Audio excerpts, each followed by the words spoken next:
Holy landlubbers, it's me, your Captain Vasco speaking. And it's another Friday night. This time it is August the 11th, 2023. Don't know what it is about August and September numerically that trips me up like every time.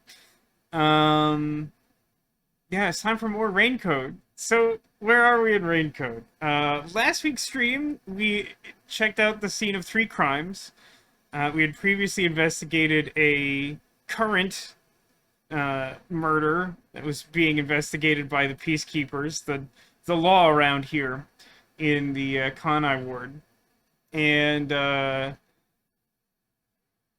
basically they were trying to pin the crime on this father who I don't actually know if he's a single parent, but they make it seem like this boy we ran into would basically die if his dad got sent to prison.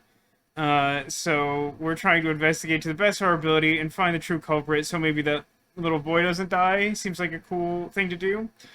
So we partnered up with one of the few master detectives who made it through the various security checkpoints of the Kanai Ward to investigate Kanai Ward's ultimate secret, I think it's called. Halana Nightmare, who used her special detective power to let us view crime scenes in the past. Stuff that's been, like, cleaned up after the investigation happened. And using that, we found evidence that this serial killer who was doing, like, locked room murders actually always had, like, an escape route. And at least one time it didn't make any sense at all because it involved just like an awful lot of nonsense. And I guess I could touch on that briefly now, just to say that I've reflected a lot on why the last installment of the Mystery Labyrinth was so frustrating. And I think a big part of it has to do with I think the way that this case in particular, and that could ultimately prove to be wrong, but I think the way this case is broken up because it has the four crime scenes and it kind of wants you to address all of them individually, sort of highlights what I think is one of the weaker things about the Mystery Labyrinth, which is that, like, yeah, trying to make the mystery solving into, like, an action, like, quick time based thing makes it a little more visually exciting than something like Phoenix Wright, but comes at the cost of, like, reaction speed plus logic is like a weird tension that I have not particularly enjoyed.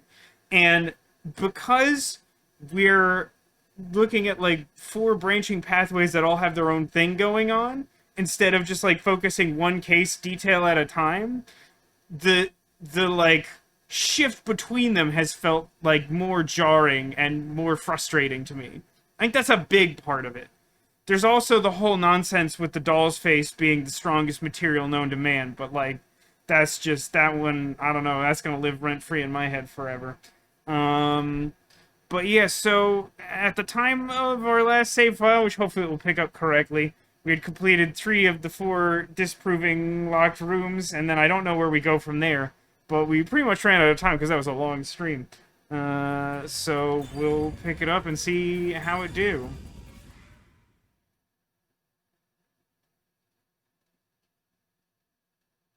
How's everyone doing? Hi, Jam Platts, hey Castleard, hi Cotillion.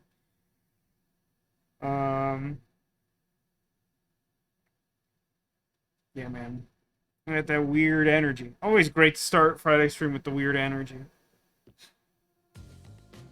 Yes, we just finished. The bloodstains were strange. We just finished solving the second locked room of the 4, and basically we're currently on a gameplay loop where we solve one of the mini mysteries, essentially just proving that there's a way out of the room based on the evidence available to us. Then we come in here and get another clue in this weird church castle, and then we go back to this spooky doll forest. And then find another room. So we still have to do 3. We did 4, 1, and 2 in that order. And let me tell you that 2 was not the correct choice to end last week's stream on. The length of the nails driven into the upper and lower body were different. The nails on the but the nails on the lower half went all the way through and into the floor. We might have gotten this dialogue last time, but also, they did spend an awful lot of time talking about this. So basically, to recap, in the second room, there was some just real hardcore nonsense where, in order to make it look like a locked room, the killer used an absolutely bonkers pulley mechanism centered around the face of a single doll in order to, like, prop up a body so that they could, like wing a magic bullet of a key under the body and then sort of lower it to the ground on top of the key to make it look as though there was no way that that could have happened, which just still continues to strike me as just absolutely unnecessarily convoluted. But yeah, it had a whole thing where it wanted us to recreate that logic, and logic's being used incredibly generously in that context. Let's move forward, though. That was how the lower half could be secured, while the upper half could still be moved around.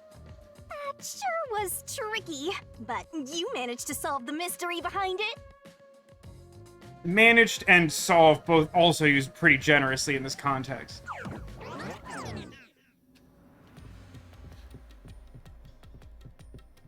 Time to get another clue, and probably another weird joke about how everyone's favorite character is Shinigami, but truthfully, I mean... Looks like we finally made it to the treasure chest. Speaking of, don't you think that whoever worked the hardest should get to open it? That seems pretty reasonable. Let's consider who that might be. Which is me, of course. Oh, well, that works out.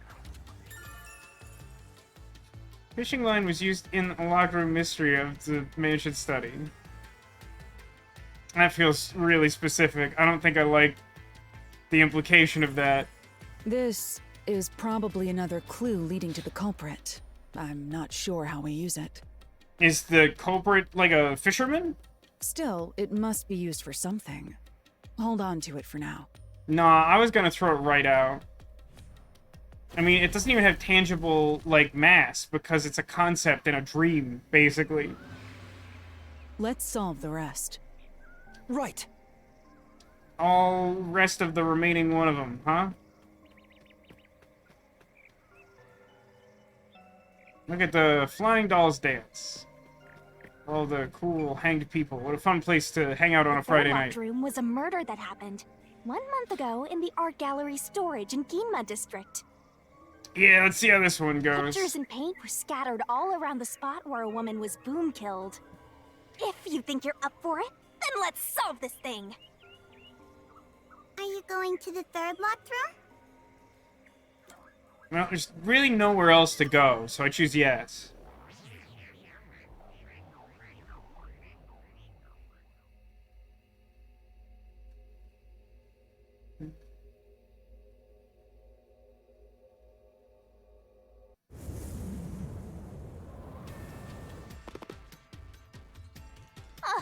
Did we get stuck inside a locked room again? Well, I mean, it sort of depends on your perspective. I mean, there's no ceiling here, and we drop from a height of, like, 1,000 feet or something, so, like, if we really wanted to, we could probably climb out of here. It doesn't have a roof. Sort of undercuts the notion of the locked room mystery.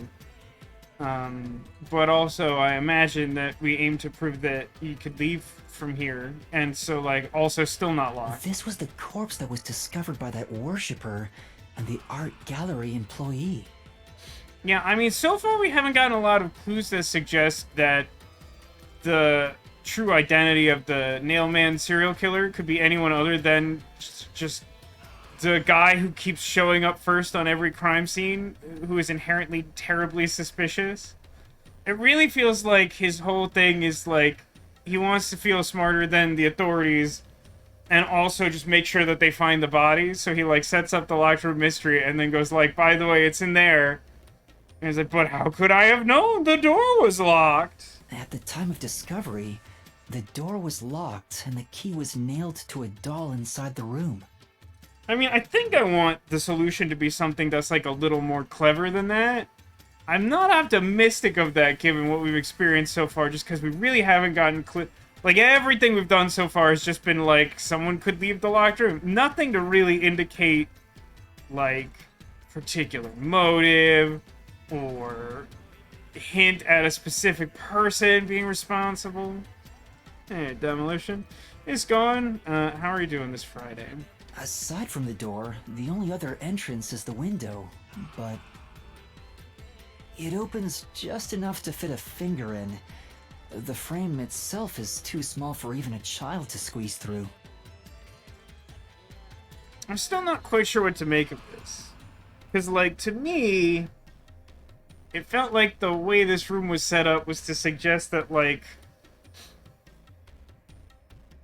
someone set up the locked room mystery, left the door, locked it from the outside, and then, like, put the key in through the window. But they have this very specific take that the window is, like, comically uselessly small. So, like, I don't even know what its function is in the larger scheme of things. Because there was a very large painting on the floor near the window that had a doll nailed into it that had a key on the nail. And it kind of felt to me like the notion was that, like, you would just sort of, like, prop the painting up on this wall, like, put the key onto the painting, and then, like, push it away from the window. So it's like, there was no way to do it. But I don't know what the window's for. Then again, I had very little idea what the game actually wanted me to think was going on in the last room, and we eventually got there. Through much suffering.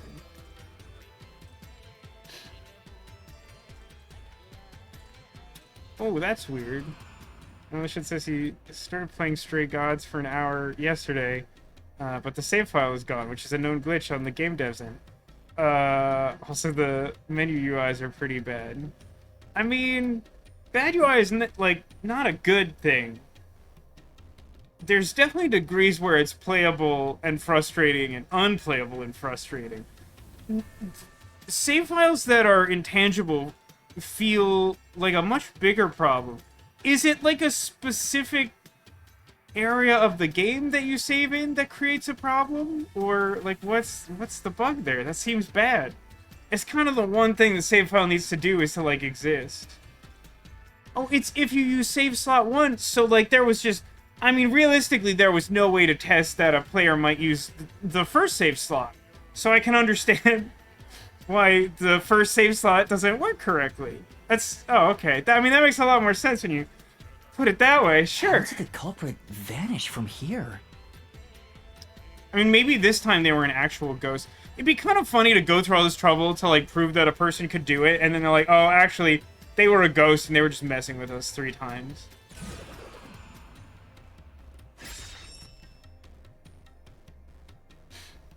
I mean, again, it's pretty clear where they left from. The detail's less clear to me. Because there's just, I mean, it's like bins and this, like, finger window and, like, nothing. So they had to leave through here. Here. Which is the front door. I think the They had culprit to shut could the have only front escaped door. from here, but...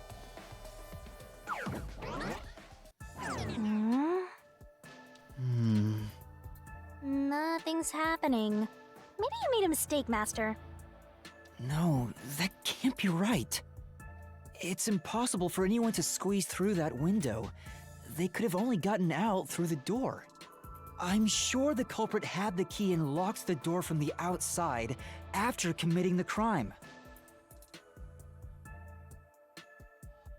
Sorry, I got mesmerized. I was looking at Yuma's character portrait, and I don't know, something caught my attention. It's weird. The culprit just used a copy of the key? Would that really be considered a locked room mystery? No, I mean, they didn't necessarily have to use a copy of the key, although in this case they established that one, like, existed. Well, there are only 2 keys to the storage space, and the design makes them impossible to duplicate. Can someone explain that to me? Is that even real? When they say the design makes it impossible to duplicate, does that just mean it's one of those keys that says do not duplicate on it? Because I feel like you could pretty much duplicate any key that could be constructed by a human. Like, it doesn't have, like, a fantasy magic enchantment on it that makes it work. It's like a key, it's like a physical object. I learned that thanks to you, Halara. One of the keys is always carried by that one employee. It was used when the body was first discovered, right? And the only other key was nailed through a doll onto a painting. So, Totally normal. It is a locked room mystery! Right? Right? Oh, that's totally it. I see. I suppose you could call it that. Hey, Yuma. Can you go check outside of that window? Oh, just like before. Before? Oh yeah, if you missed last week, we've been working with Halara Nightmare on this case in the real world. But when we went to the Mystery Labyrinth, she like tagged along with us because we used our coalescence ability to share her ability, and then she got dragged into the Mystery Labyrinth. But because she didn't make some weird pact with a Japanese death god, she doesn't have her memories in here, so she just instructed us to do basically the same thing that we did the first time we investigated it, and is shocked to learn that that's already happened. You can tell she's shocked because of whatever her face is doing.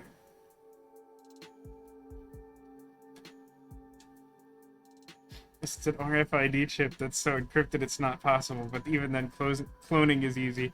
I mean, I don't think... I mean, we definitely have, like, quasi-futuristic technology. We've got those umbrella drones. And then actually, frankly, beyond that, we haven't seen, like, a whole lot of technology in this world, which is kind of a weird juxtaposition. It's very neon, but that in and of itself doesn't make, like, a cyberpunk dystopian future. But, I mean, I don't think we've... No, we did see the key. We see the key on the doll, and it's just like a regular key. So it's not anything fancy. It's just impossible to duplicate. Maybe because it's so ordinary that, like, no one knows how to make it anymore. Yeah, you made me do the same thing in the real world when we were investigating this place. I see. Then the answer has already been confirmed. Very well. This locked room is solved. Oh, great. Everyone take 10. Huh? Wait, did you already solve this mystery? You haven't? How about you go and check outside the window? Then even you will see. Oh, it unlocked. Looks like you can go outside.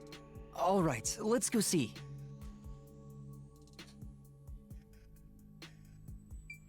She's just gonna be like, you idiot. Beats me.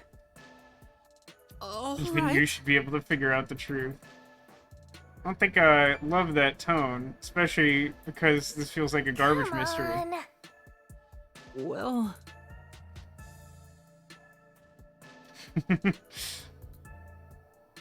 Like, I'm supposed to be solving the mysteries, and asking Halara to do it's really expensive.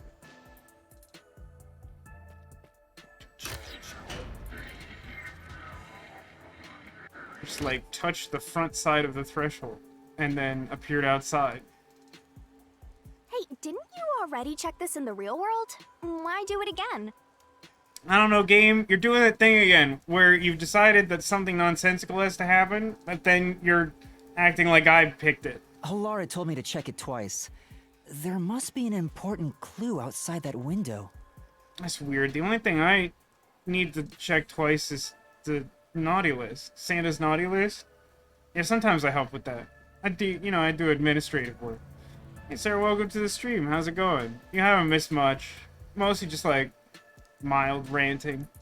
We went into the third tree room to solve this Mystery Labyrinth mystery. And I have a bad feeling about it. Because the game really seems to think I should already know what's going on here. And I don't think my theory is plausible, and I don't know what they're angling at. Hey! Maybe the culprit threw the key in through the window. That way, the key would be found inside. Yeah, they threw it, like, attached to a painting that's, like, as big as, like, a barn door. Well, how about that theory? Through the window that notoriously is only big enough for you to fit your finger in. Oh, you got the cookie dough cheesecake. How is that? That's, like, brand new this year. Like, from, like, 2 weeks ago or whatever. I think they unveiled that at the Cheesecake Factory for National Cheesecake Day.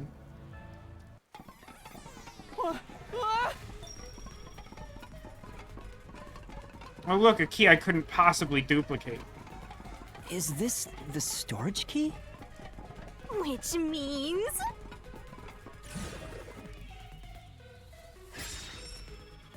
And they really like that animation. This one's a freebie! Because, wait, what? How is this a freebie? Because of the culprit, what happened to the key? I was right!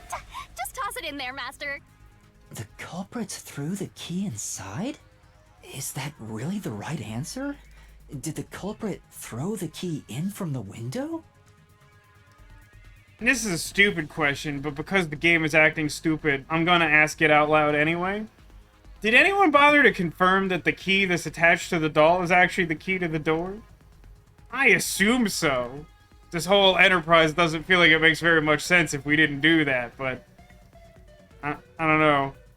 We're definitely like right on the verge of redlining into nonsense territory, like right away. I'm concerned about. Hey, Echo, welcome to the stream. Got some VIP action in chat. Have one of these.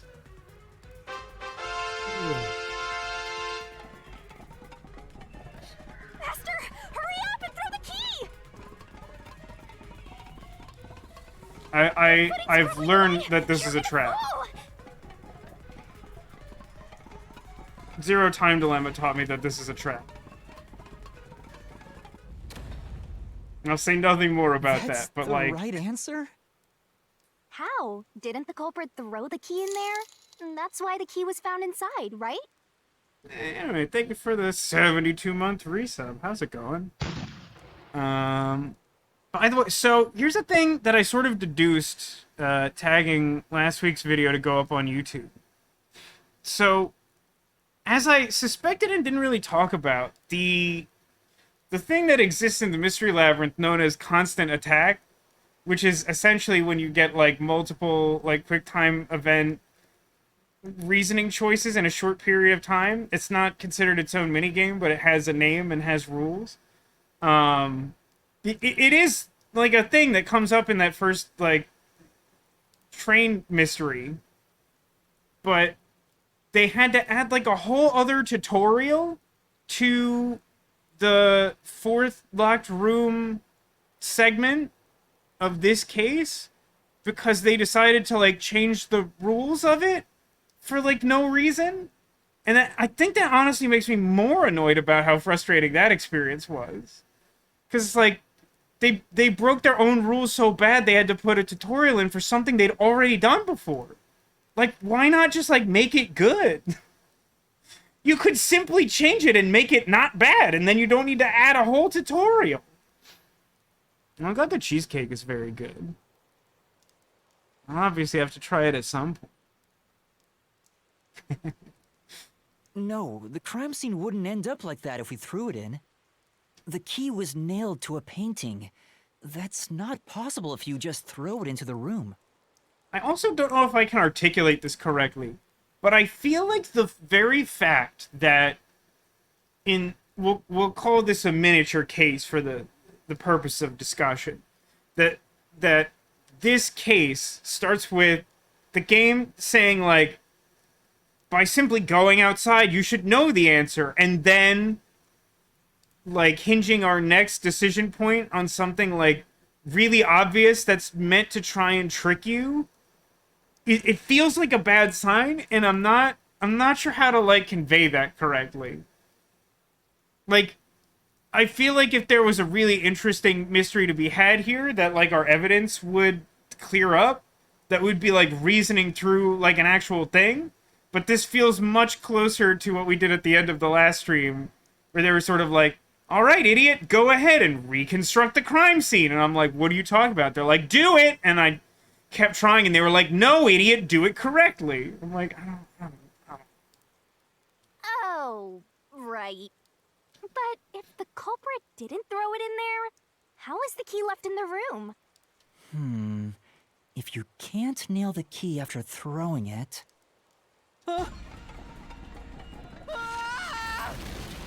My shins. For some reason, I thought that was gonna go on its own. It's really weird that we ended up back here, but we had to contrive a way to have a conversation with Helena Nightmare. You're back. Understatement. The key vanished. The key is in my hand.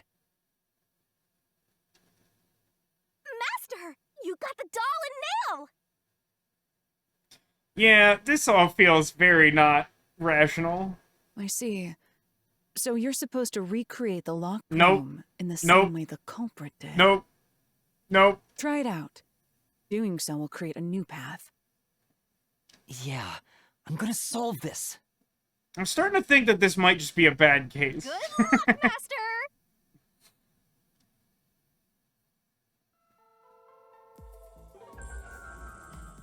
Recreate the locked room.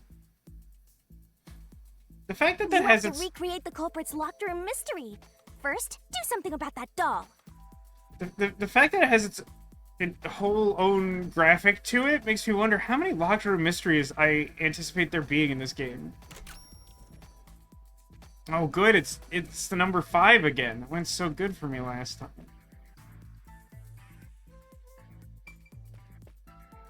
She said first do something about the doll.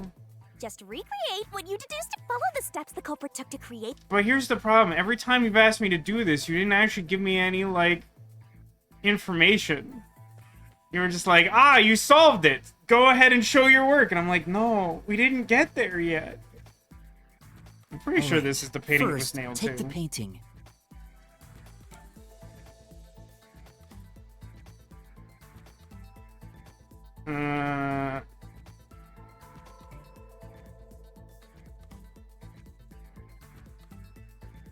Okay, now this feels like a trap. Because, like, the thing that I thought happened was that we propped the painting up against the wall by the window. And I said this before, but I'll summarize. Like, I thought that what was implied by the very little evidence that we have is that we, like, propped the painting up against the wall by the window. Then we left the room, locked the front door, went out into the alley, like, reached through the window, like, looped the key into the nail, and then nailed the doll onto the painting, and then, like, shoved the painting so it looked like that couldn't have happened. And I feel like everything about the fact that the window is, like, microscopic suggests that's not possible. But now, like, this is here, and I'm like...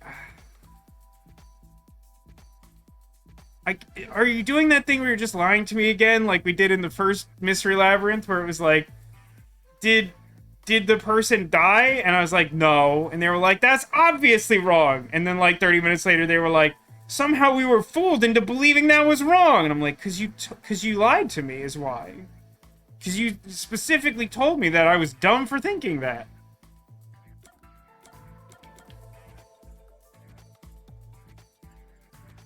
But I mean, like, you have to do the doll. You have to do the doll and the key at the same time. I think. So I think it has to be this one. Wait, it's too early for that step. There are other things you have to do before standing it up.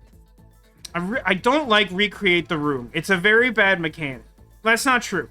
It's a bad mechanic because it comes at a stage too early in your investigation for you to actually do it. Because there's no evidence of what actually happened. It's the same problem I had with the other room. Where, like, I understood the concept that we ran a pulley through a doll's face, and then, like, I looked at the evidence and I was like, okay, it has something to do with, like, the weird way the bloodstains pooled. And then they're like, okay, but now I'm not gonna give you any hints, and the next step is insane, but just do it anyway. The key will be nailed to the painting at the end, but you must nail something else on before that. I don't like this at all.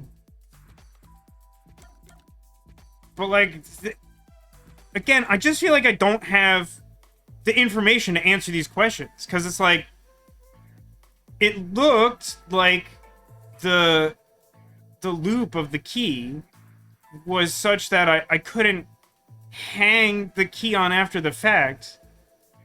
Like, it would have to be nailed into the doll. So that would have to be done at the same time. If that's not true, I feel like that evidence should have been given to me to make that detail clear so that I would understand that there was an order of operations. As it stands, all I know is key and doll go on painting.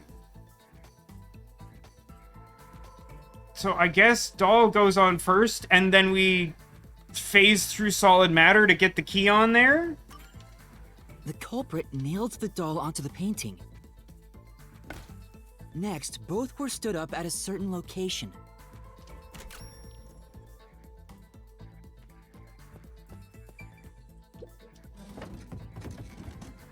The painting was stood up facing the window. Now the part with the pierced doll is right next to the window. I must be misremembering this, because I now understand what they're implying, and I don't feel like the final result looked like this is how this would work. So I'm just gonna assume I'm wrong about that. But, like, I thought the doll was positioned in such a way that this wouldn't make sense. I thought you would have to, like, reach through to do this. After that...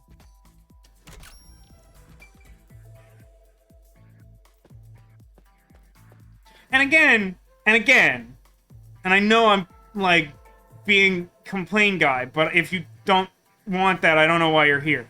But, like, is this not what I've described multiple times in this playthrough already? Like, I get the idea, but the game has a really specific way of how it thinks this needs to be presented for me to be right about it, and it doesn't actually indicate to me through any evidence or clues what that order is.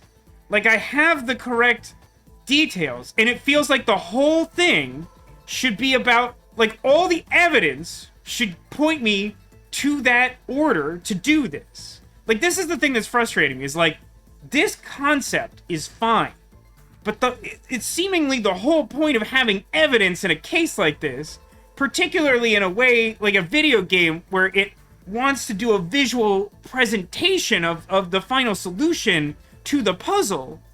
Like, it feels like the evidence should allow me to accomplish that without, like, wildly guessing.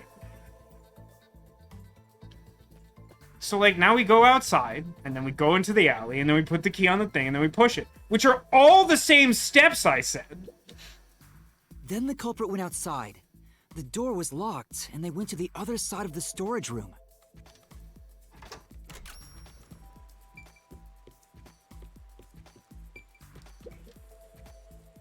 I can see the painting and doll through the window, but I can barely fit my hand through the gap. Yeah, I mean, that's exactly how I feel about it, Adam, man. I think I said that last week, too. It feels like those, like, the particularly janky points in Phoenix Wright, where, like, the game makes some weird logical leap, and, like, you don't have evidence for it because it wants it to be something that you don't already know. But, like, somehow you're supposed to intuit it without the evidence, and it always ends up with this, like, frustrating thing where you're guessing and checking. But, like, it feels a lot worse. What are we looking at in the window? Well, now that it's demonstrated its version of reality, it's leaned up to the window such that the nail that's keeping the doll in the painting is, like, right up against this extremely small window. So we're just gonna slide the key onto it and then, like, give it a poke so it falls over. So this is the doll, and the green bit is the painting behind it. The doll's got a nail in it, but the problem is that key in your hand, Master. Yeah, the culprit took the key and then...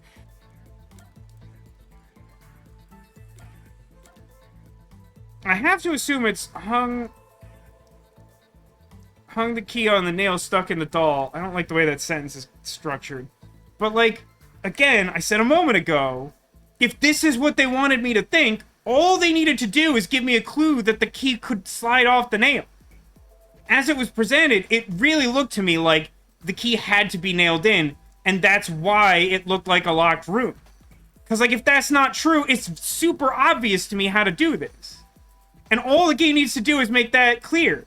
And, like, in person, if you're investigating this, you could check that trivially easily. It would be so easy to look at that and be like, oh, look, it comes right off.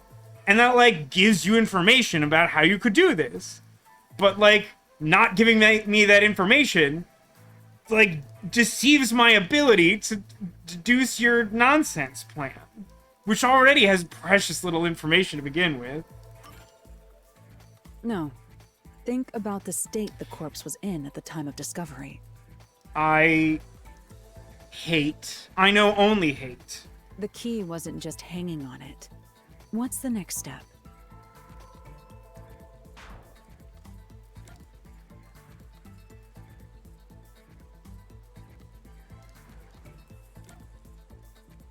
I mean, it can only be nailed to the painting with the doll. But then, riddle me this, Halara Nightmare. How did we keep the painting propped up against the wall when we extracted one nail and put in another? Also, leverage doesn't work that way.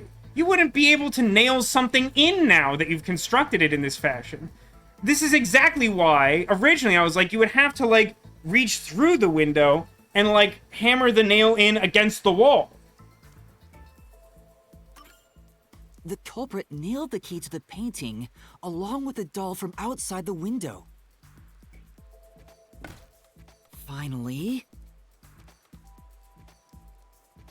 Did the doll have 2 nails? I don't feel like it did. I truly don't feel like it did. And then push the painting. I pushed the painting into the room. It completes the locked room mystery. This is how the culprit did it. Hooray.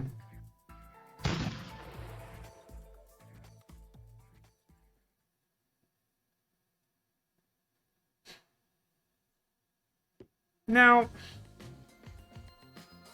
It took some time, but Yeah, it you've just- reached I the mean, truth behind this locked room. it just kind of like worked somehow. No, I mean that's what I'm saying, right? Like I feel like it's a much shorter way of saying what I was just saying, but like I fully agree, anime. Like, how do you nail a painting without leverage? Like you can't do that. Like you like put the nail up against it and like bonk the hammer, and then you know what happens? The stupid painting falls over so horny because for you don't mysteries right understand now. how physics works. Like that's what happens. Like very similar to the last one. There's a sound idea of like, oh, a clever way to manipulate the crime scene. But like I personally feel like whoever implemented those like recreate the rooms like either doesn't understand how physics work on the planet Earth or just like didn't actually think about how things work.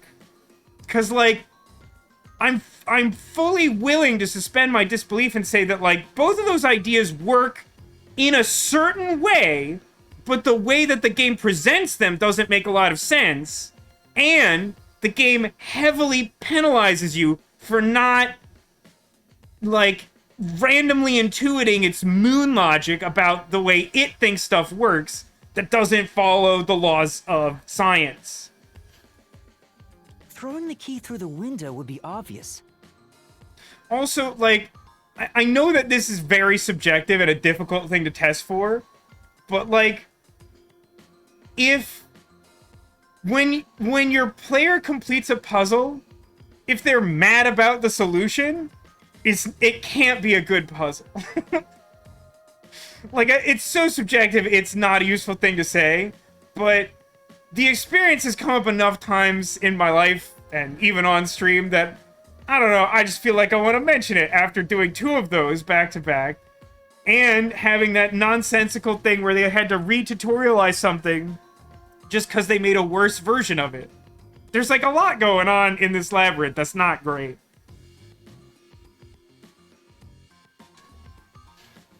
Hopefully it's only like this because the locked room mysteries are hard to do right. I mean, like, that's fair enough. But, like, the thing that's frustrating about it to me, anime, is, like, again, I think both of those ideas are fine. Of, like,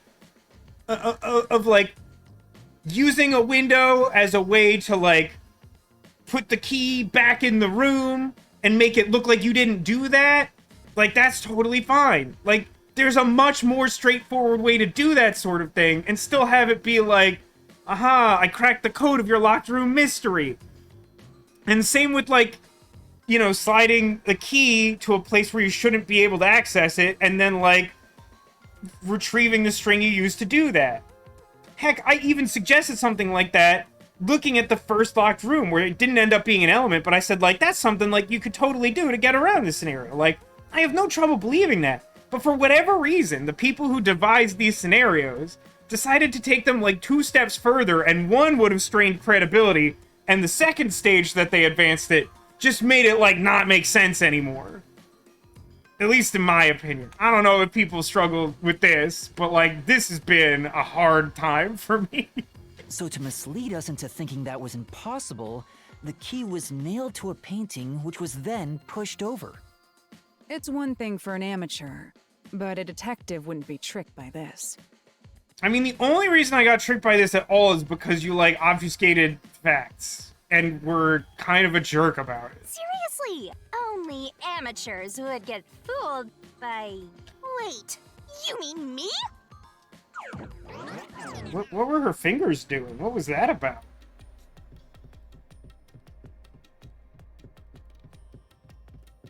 Yeah, I mean, that sort of fits under the same category of what I'm thinking anime is, like, I don't think, like, I don't remember there being 2 nails, but if that was, like, essential to, like, working out the sequence of events, like, isn't that, like, exactly what solution keys are for? Like, isn't that, like, the literal purpose of having solution keys in the game? Is to be like, oh, there were, like, 2 nails in this doll. And also, one of them was a magic nail that you could hammer into a painting even if you didn't have correct leverage. I don't want to hear what they have to say. Just please open the box. Treasure chest! Who's gonna open this one? We should let the meanest one of us open it. You know what? I respect it if she's going to call dibs on that one, too. How would you decide that? Like this. That's pretty good. I'm the meanest. I mean, I want to be clear about something, too, is, like, I have continued to enjoy the story a lot. Again, I think the overall concept of all these locked rooms is fine. I think the implementation of me trying to, like, air quotes, solve them, only because they've chosen such, like, bizarre, nonsensical ways for the solutions to work, and also because they insist on it being presented in a certain way without, like, giving you an indication of what that way is supposed to look like. Like, that's the stuff that's frustrating. Even, like, me struggling with the reasoning death matches is, like, more of a skill issue, and, like, that's, like, a personal thing where I just, like, particularly, again, just because there's so many, like, individual mysteries that they want to touch on in this one with the 4 different crime scenes. I feel like the ricocheting around, rather than, like, focusing on a single chain of logic, makes, like, hopping in and out of the mini-games feel worse. I'm hoping that now that we've crossed this bridge, and hopefully burned it on the other side, that the rest of this will be more like the first case, or perhaps even better. Or at the very least not make me very annoyed. Let's check out this treasure. Hey, Letters, you've joined at a particular low point in this case. I don't know. You can get chat's vibe on whether I'm being sensitive to this or if it really feels like nonsense. But, like, basically, I feel like there's a clever case here, and the game has made it needlessly difficult to solve it. Like I basically proposed the correct answer to, like, each one of these mini locked room mysteries almost immediately, and then the game was like, no, you're wrong. Because you didn't answer in the form of a question, basically. What's wrong? There's no solution key? Yeah. Why? After all we went through to solve this locked room. I mean, I have to assume that's because this whole thing was pointless. This must mean solving the 3rd locked room mystery doesn't necessarily bring us any closer to the ultimate truth. That's really confusing and at least a little annoying, especially because we did it last, and if it wasn't important, I guess we could have just skipped it, huh? Has there been more Pinup Pirate? There has, but I think we only had one last week? We had one for the word string. That's terrible. I suddenly feel so tired. We can't call it Same. quits. We gotta keep going.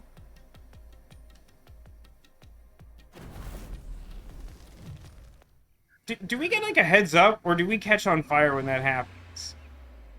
Great, I burned the whole That's it forest. for all the locked rooms. We make a pretty good team, don't you think We so? don't. Well, what do we do from here?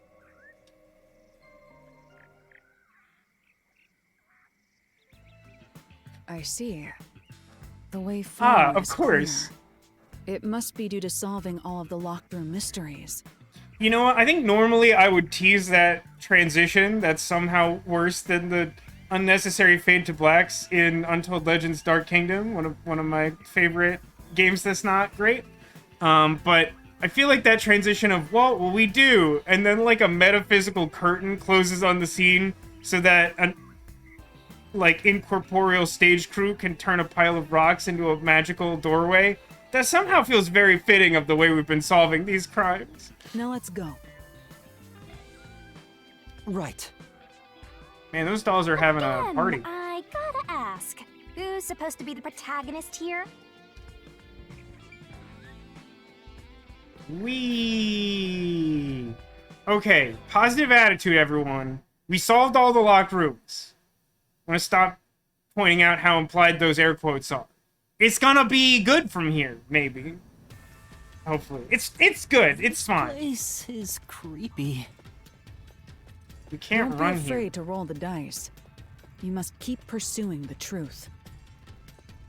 Emotions roll the must be dice. discarded to reach a perfect solution through a perfect deduction. That took a Isn't that minute. right? I got a 4.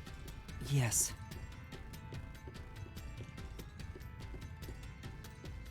I don't know why we're forced to walk. Are we actually, like, falling asleep? Is there a sleeping enchantment in this labyrinth?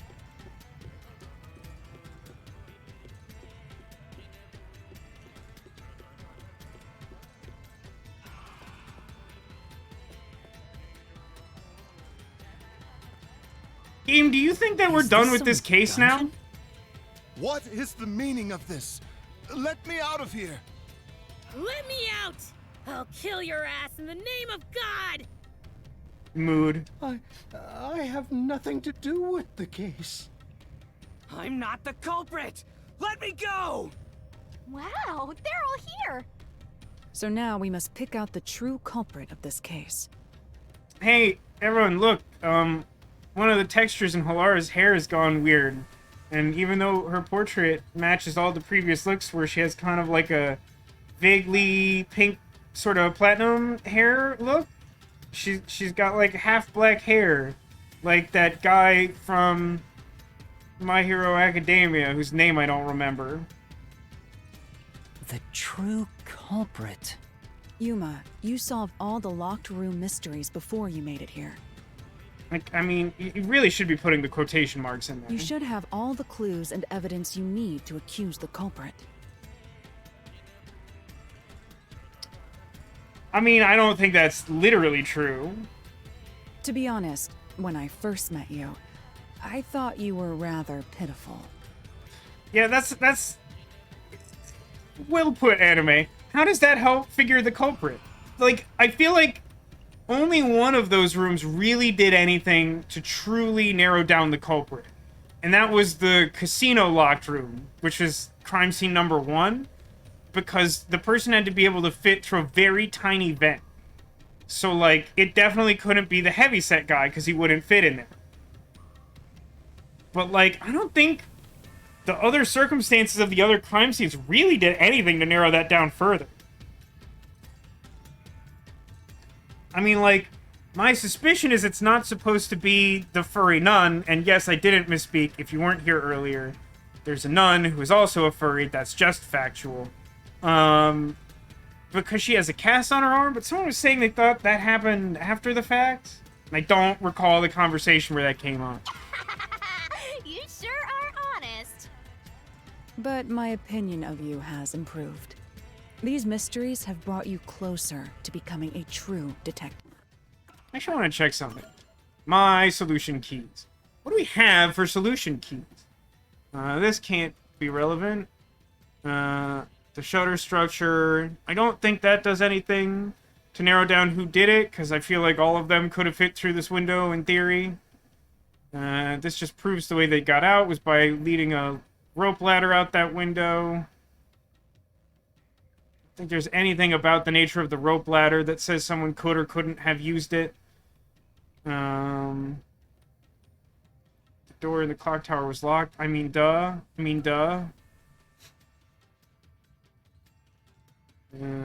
Victim's cause of death shouldn't be relevant. Suspicious footprints has to do with the ladder. Fear of heights. This reviews that. This is the rope ladder. Last Nailman murders. Church worshiper mentioned 3 serial locked room murders occurring throughout Conai Ward, all thought to have been the work of the Nailman. These Nailman murders occurred 3 times over the past 6 months. The first happened 6 months ago at the Secret Club in the Kamasaki district. The second was 3 months ago in a residential area near Ginma district. The third was 1 month ago in an art gallery in Ginma district. Fourth happened today at the clock tower. Each had a locked room. First discovered them was the worshipper. Worshipper's never discovered a body on his own. There was always another person with him. Duh. Laura's forte shouldn't be relevant yet.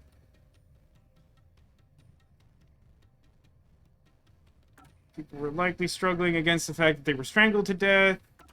Key was in the locked room, escaped through the vent. They climbed up to the vent because of the bent nails. This is the blood pooling in room number 2 because it proved that they propped up the body in that nonsensical fashion. The string also proves that it was propped up, as does this, as does Dollface. Laura provided a photo of the crime scene in the mansion study for the locked room mystery. On the back is Halara's hand-drawn floor plan. I don't know what this even, like, hints at, truly.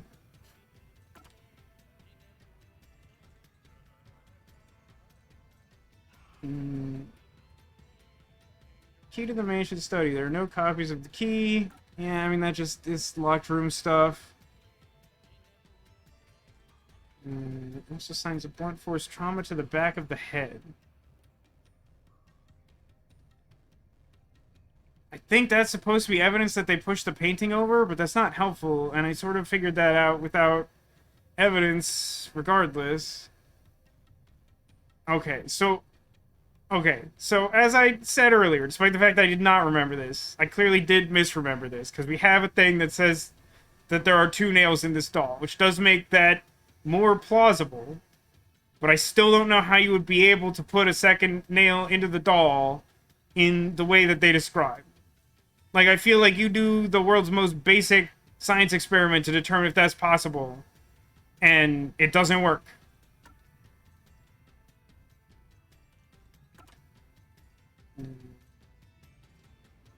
Mr. Keys, locked room stuff. That is found related to the murder in the art gallery in the storage room.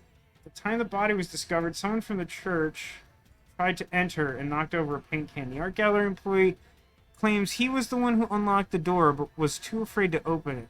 Instead, he watched from behind as the person from the church opened the door. When that person opened the door, he stopped at the sight of the victim. The person from the church who the art gallery staff is referring to is likely the worshipper. Something's weird here. This hasn't really come up yet. Yeah, right? Can we question them and ask who really likes dolls? Is that something? Victims of the serial killings were all strangled, but cause of death was not publicized. It's not relevant. Only clergy members have access to the incinerator, and the rope, the burned rope was found there. Alright, so these last ones are like the relevant stuff, right? Only clergy members have access to the incinerator. That's those working at the church. Priest, nun, and servant. So, unless there were multiple people working on this, it suggests that the worshipper didn't do it, as suspicious as that sounds. One of the conditions for the true culprit is someone with a slender build who could have used nails for footing and escaped from the vent in room number 1. So, like, that is not the servant, I guess we're calling him, which leaves priest and nun. Fishing line was used in the locked room mystery. Fishing line is tied to a slit in the vent passed through the eye socket of the doll behind the neck of the corpse and routed back to the vent in a way that totally makes sense and isn't nonsensical. The culprit then exited the study through the key inside, retrieved the fishing line. Since the key was located on the back of the corpse, someone without full usage of their arm would be unable to create the locked room. Fishing line was holding up part of the corpse. It's interesting. I mean, it'll be interesting to see if they, like, prompt you to, like, look more closely at these, because I feel like when these were added to our inventory, and again, maybe I wasn't paying enough attention to that, because I was very mad about it. But, like, I feel like it had the short blurb at the top that's like, oh, a fishing line was used in the mystery, and it didn't have, like, this stuff that's like, basically this is telling you that the priest did it.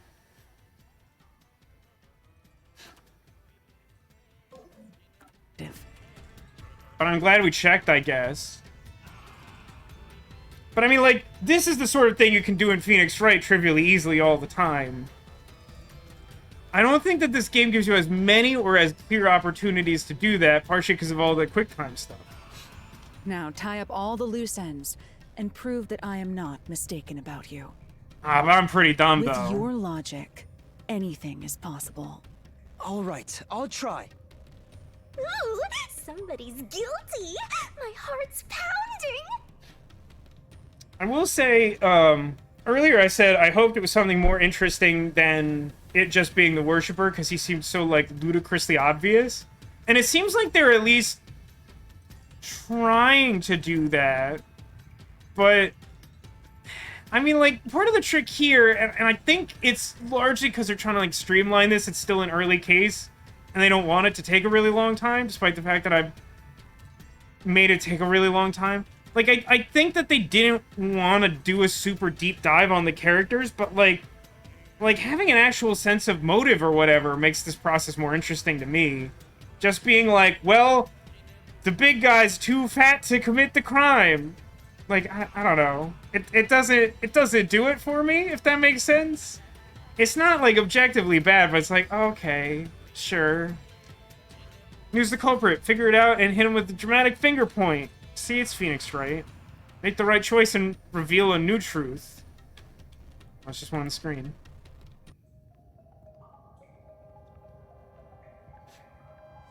Who is Nailman? The Nail Man? But isn't that what the Nailman would say? I'm not the culprit. I mean, the evidence says you're, like, literally the only guy who can do it. Because I'm not the Nail Man. she doesn't have an arm. This guy doesn't fit in the vent. This guy couldn't have hidden the evidence. I'm not the culprit. I feel like slashing 3 people to death is not the same as a dramatic finger point. Is you, Father. He was our father the whole time? What? That's an absolutely... Hey, look who it is, everyone's favorite guy. Megaphone guy. Ridiculous thing to say. Him again? Why won't he just give up? I mean, if he's mad, then it's clearly correct. You're saying the priest, a man of the cloth, is the culprit? That's impossible. I mean, in fairness, it's like kind of a weird church. I don't remember exactly what things we read about it from the tooltip on the loading screen, but it was like, it's a weird church. How dare you spew such nonsense? Right. Do not make baseless accusations. The culprit has to be someone else. Yuma, can I leave this to you? Nah, I'd like it if you did it. Accusation. You're the only one who could possibly be the culprit. Master, you're acting like a real detective. Go on and boom kill him. The only reason she finds this amusing is so we could show off that physics engine we put a lot of work into. That's all I'm saying. Uh-oh. Make my monster grow! Hey, guy, I'm really starting to think that you're probably a murderer because you just did that. Basically, I'm saying I don't think that helped your cause at all.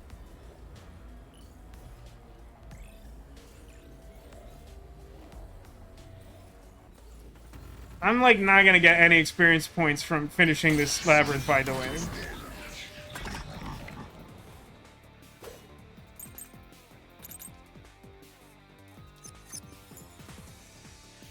First thing you do every time there's a reasoning deathmatch is press Y so that you can see what the keys are. Persons with access to the incinerator, that one's pretty important. Vent, also somewhat important. But it should be incinerator.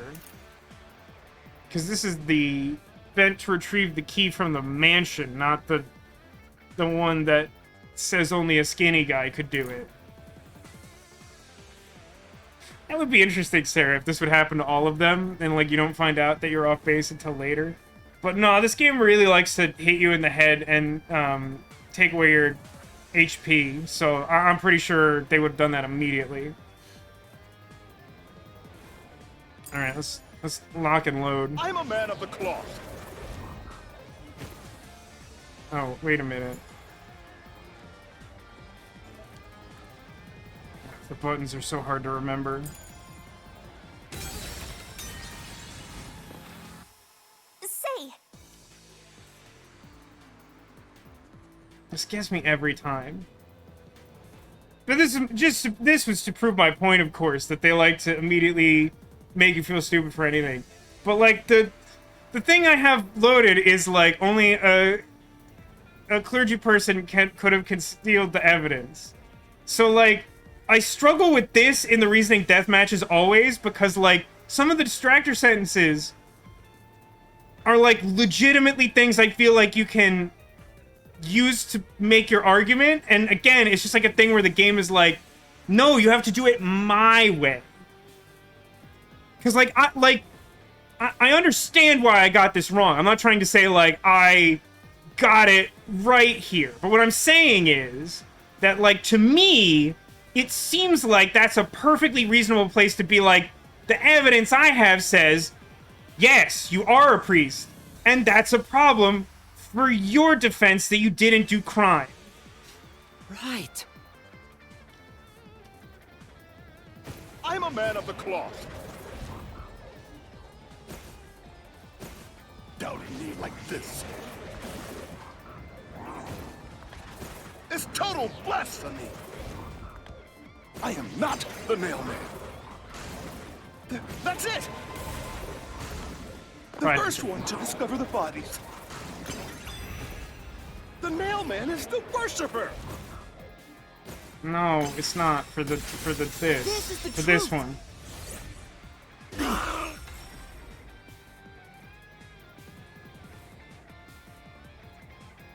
The rope ladder used in the clock tower's locked room was found in the incinerator, which only clergy can access.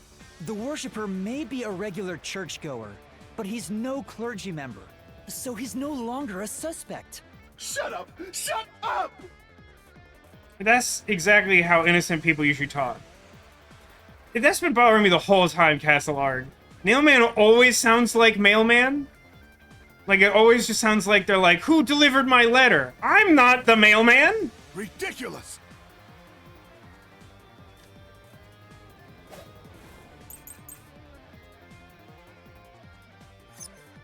A member of the church is the culprit? Even so, I am not the culprit! There are others working for the church.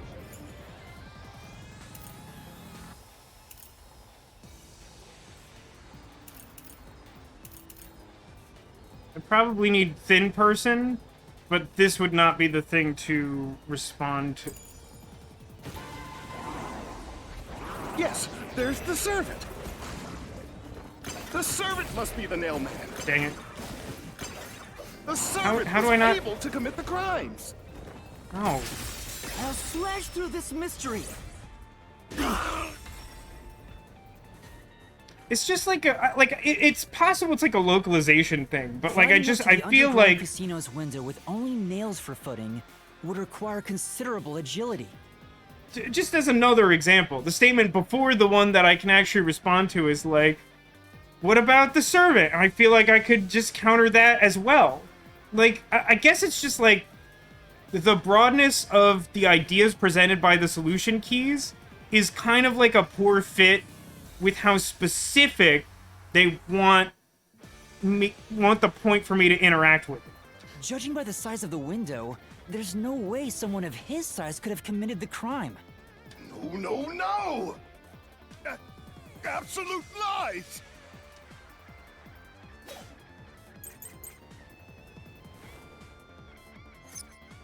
I think I know which one. I think I need this one because only someone like this might be a little bit personal too. Oh yeah, love the character's question mark. Like, okay, there's a lot to love about this game, and at this point, I'm really hoping that like it's just that like this case is like not my favorite. Like, I could very well see these things not being consistent problems. Like, a lot of it had to do with this emphasis on the locked rooms and disproving them in a really specific way. But like again, I feel like the fun way to solve a mystery is to like narrow down like possibilities or like figure out the exact way that things happen that makes it work. And like you disprove all those rooms, and like the solution keys you get for solving the rooms, it's so weird. So you solve 4 rooms. There's like 4 murder scenes, and like 3 of them give you clues that essentially tell you who the murderer is. But like the reasoning here is so like esoteric that the game like literally has to add a sentence that's like, by the way, the girl with the cast, she couldn't have done this one. Just so you know. Like, it's just like such not an obvious thing that's supposed to be my takeaway from that room, that they had to be like, just, yeah. Yes, I think that's a fair way to put it, Demolition. This isn't, for the most part, this isn't reasoning. A lot of what the game wants you to do is match what it's decided is a key with a thing that it decided is a lock. And it's not about getting to the right solution. It's about showing their work. It's not showing how you reached a conclusion. It's showing how they think you're supposed to reach that conclusion. Yeah, I mean, again, I'm harping on the negative because I've not had a particularly good time on this case. The style of the game is great. The actual mysteries are pretty good so far. The writing is a lot of fun. If you like anime-style characters, they're a lot of fun. They might not be for everyone, but I've enjoyed most of them. There's a lot to like here. I've had a pretty consistently bad time in this dungeon section of this case. And, like, none of this is reflective of my experience with the first case. So, again, I'm hoping that it's just like, boy, this one's a real stinker. It's a shame it's early in the game. But, like, we'll see how it plays out. The nun must be the culprit. You have to know that's thin wrong. and also works at the church. The nun was absolutely able to commit the crimes. No, this one. This is the truth.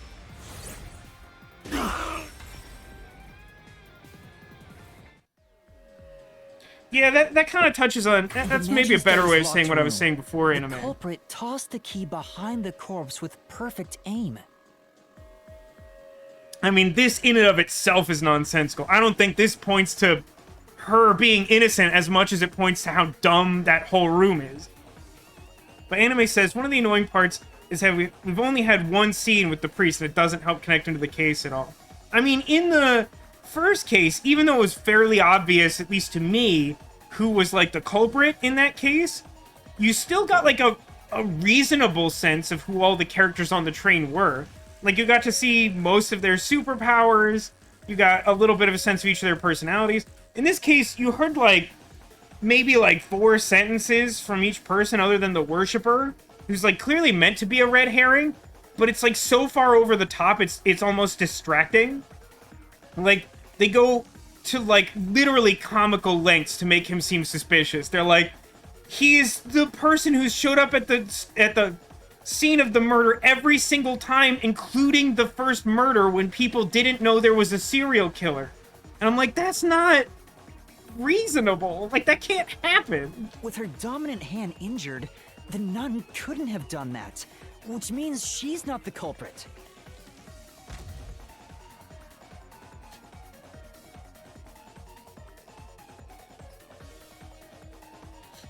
like, rather than being able to figure out who the culprit is, they basically just, like, give you 3 clues for who it isn't. Which It's just not isn't the church same door, thing the in a way that's hard servants, for me to or the nun. articulate. There's only one option left. Halara Nightmare? Father, it's you. You are the nail man. Hey, say something quick. Otherwise, they'll pin me as the culprit. I have to say, it's also, like, not a great look for him seeming innocent, that his, like, glowing liar form in the Mystery Labyrinth has a bunch of dolls nailed to floating armor pieces and a little tiny hammer to put the nails in. Well, Yeah, it's, like, sort of a process of elimination specifically because it can't be a rando. That's also probably a fair way to put it. You're useless. Like, it doesn't actually tell you who it is in the realm of all human beings, but it's just like, I don't know, earlier we told you it was probably one of these 4 people, so it's not those 3. Figure it out. I am a priest in service to God.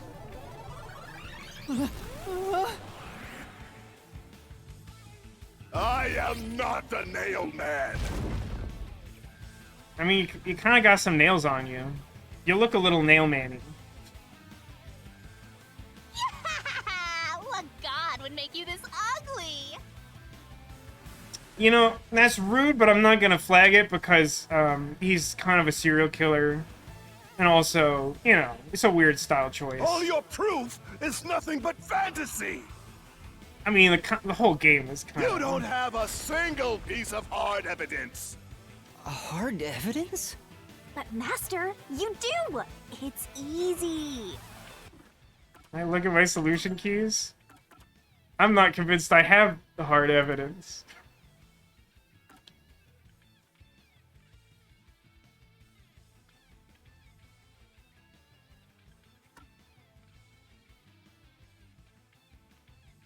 Is it this somehow? This hasn't been addressed yet. The paint at the art gallery?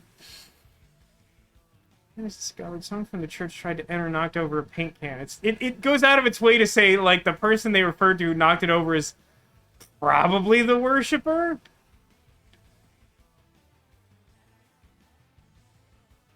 Stopped at the site of the victim and then knocked over the paint can. But I don't know what would have caused that. I don't think I have any evidence about, like, a relationship with that person or anything that would give pause. I don't know. What's the signs of blunt force trauma to the back of the head? Wound is deep and may point to a real cause of death. Hey, Cotillion?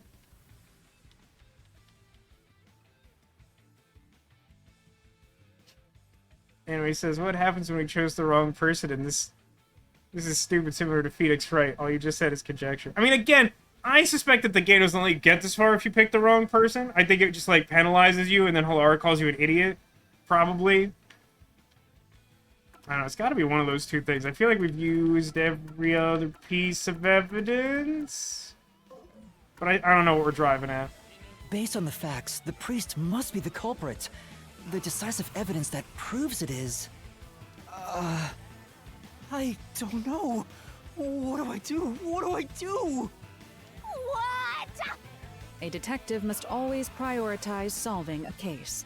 Listen, a detective isn't an arbiter of justice. Unraveling a case is top priority, even with questionable methods. There's sort of a weird quote up top of, like, a detective must prioritize solving the case above all else. It's like, I don't think the immediate problem is that I wanted to go get a milkshake. I think it's that I don't have a clue, like a literal physical clue, because you've given them physical form in the form of solution keys. What do you mean? In short, you must get them to confess. Use everything in your arsenal, even if it requires bluffing. Ah, now we're playing Phoenix Wright for sure. Use everything? Don't hesitate to use anything We're like that might give you 80% an of advantage. Columbo. Emotions must be discarded to reach a perfect solution through a perfect deduction. Always remember that.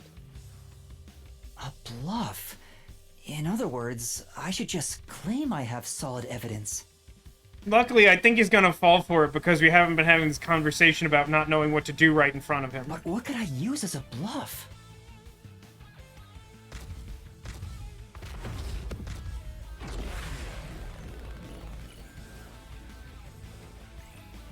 I don't know where we're going with this. I really don't. Hopefully I figure it out. Columbo video game would be fun. It'd be really hard to make that game, I think. Not impossible, but hard. Alright, let me take a look at these. Murder case report. Nope, it's not that one. Suspicious footprints. You could bluff something about the footprints matching him or something. Information was obtained from the church worshiper. That's nothing. A nail was driven into the portrait, perhaps in place of a doll. This clue seems to exist only to be unhelpful.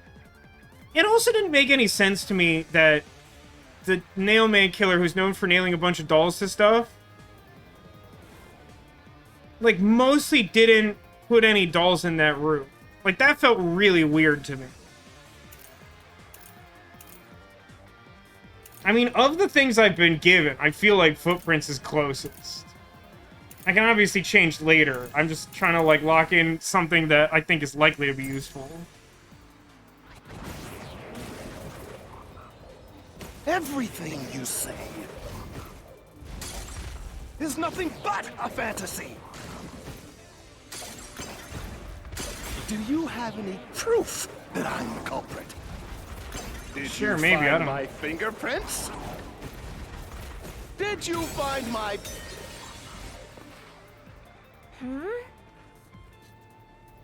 Yeah. Okay. If I let him keep going, he's Enough just with gonna your say stupid Footprints, right? fantasies. Everything Ow. you say I'm, like, extremely bad at reasoning deathmatch. I'm not gonna pretend that's not true. Is just simply Do you true. have I'm any very bad at proof this. that I'm the culprit? Did you find my fingerprints? Did you find my blood? No. Of course there's no evidence. This is the truth. It's not the truth. I'm literally lying. I'm literally lying right now. The point is for me to lie. Don't say it's the truth. You left clear evidence at the clock tower's crime scene. There were footprints left under the window in the mud. When we inspected them, we found out they perfectly match your footprints. Impossible. I already burned those shoes in the incinerator. Wow, you're like even worse at crime than I am at the reasoning deathmatch, huh? You gave yourself away. No, nobody heard that. Every murderer gets a mulligan.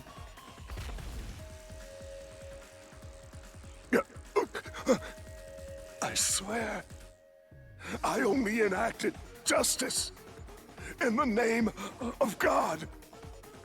I mean, it really calls into question your notion that you should be above suspicion for being a priest. Kind of makes it look worse for all the other priests of the Fox Moon religion or whatever. Looks like it worked. Good job, Yuma. Thanks. Karnai Ward is rotten to the core. To save it, My guy, you're not someone had Batman. to get their hands dirty. I don't know that I'm thrilled with the notion that, like, it will be a core game mechanic that I have to bluff in a game where even, like, the logic isn't, like, waterproof, if you catch my meaning. Those slain were the evil incarnate that harmed others. That's why the people asked the nailmen to kill them. You should also consider that some people are kind of just bad people, and they'd be fine with someone killing someone on their behalf. Evil must be punished. And so, I strangled them. Made them suffer. You're a weird dude, and I don't like... All I did was slay evil. So now I think we have to do the Death Star trench run, where Shinigami goes huge and kicks all the obstacles, and I won't remember any of the buttons. If someone hates somebody bad enough, they give that name to the nailman. And this priest went around killing those people as the Nailman. And also delivering their packages and such. The urban legend offered targets for murder. A priest is supposed to be the voice of God, but he went around killing people because someone wanted them dead. God of War is awesome! It's terrible. It's insane to think that he'd kill people for a reason like that. Yeah, some people are just bad, though. That could be said about all murders. Insane people kill for insane reasons. Anyway, you did it, Yuma. My expectations of you weren't wrong after all. Can we clarify? Because I believe you implied that your original expectations were that I was a failure. And while that's technically borne out by the amount of health damage I took in the Mystery Labyrinth, we did technically get there by, like, the letter of the law. Is it finally over? Huh, nothing's happening. But last time... Yeah, the soul of the true culprit who created this Mystery Labyrinth should appear. And since it didn't, it looks like this isn't over yet. Huh? It's not over? There are still mysteries related to the Nailman killings within this Mystery Labyrinth. Are there? The only thing that comes to mind is the paint. I truly feel like mostly everything else of importance has been addressed. And that's only relevant if there's something relevant about it. It's not like some clues where you're like, that definitely seems important, but we haven't used it yet. It's like, it's suspicious, I guess? But we solved all of the locked rooms and discovered the true identity of the Nailman. Yeah, but what did he have for lunch, Yuma Coco Head? Was I wrong? But the priest even confessed to it. Calm down, Yuma. There's no need to panic. I mean, there is. We were told that if we stay in here too long, we, like, wander its halls as a ghost forever or something. It's bad. It's a bad thing happens. If the Nailman's identity is exposed and all mysteries are yet to be solved, then most likely someone else's agenda is involved in this string of killings. That's a pretty wild conclusion to draw as someone who's never been in a mystery labyrinth before, but I will go with it. Someone else's agenda? Meaning Probably Seth the Burrows? Nailman didn't work alone. You mean there's another culprit? Yuma, if you consider yourself to be a detective, you must see the truth through to the very end. No mystery concludes with a dead end. There is nothing we detectives cannot solve. Do you like that this was carefully framed so we couldn't see her mouth, so we didn't have to animate her mouth saying that? All right. We have to review these killings from a different perspective. Luckily, that perspective is through this door and this loading screen. I mean, it's either we're implying that Seth actively had some connection to it, he's the megaphone cop, or that the worshipper who arrived at all the Out of crime the scenes four was somehow an locked accomplice. rooms, if any of them were hiding a mysterious secret, it would be the room that's obviously different from the others. The one that we didn't get a clue from, and the one that has the paint in it. Different. Master, I get the feeling you want my help. Isn't that right? That's what you want, right? Now, when you say help, is there a reason you're also jiggling your floating butt while you say that? I'm just asking for a friend. My friend is Halara Nightmare. Huh? Oh, fine. I can't say no to you when you're so helpless like that. Okay, Master, lay it on. Oh, okay. That's a lot of pinup pirate. I should save? Not been doing a lot of saving. Is Y the menu button in this game?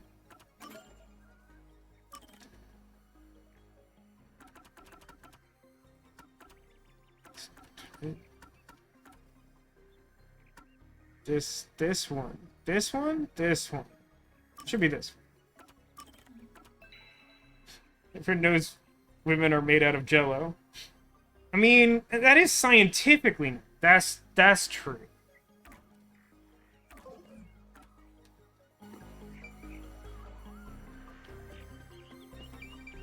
Do I have to do all of these? Do I get points for these? time for Pin Up Pirate, chat's favorite game. It's like, I mean, the game itself isn't very good, but the view is, it's worth the drive. Are you ready to play the Shinigami puzzle? This locked room is different from the others because of the victims. What word? The woman's corpse. Eat this key.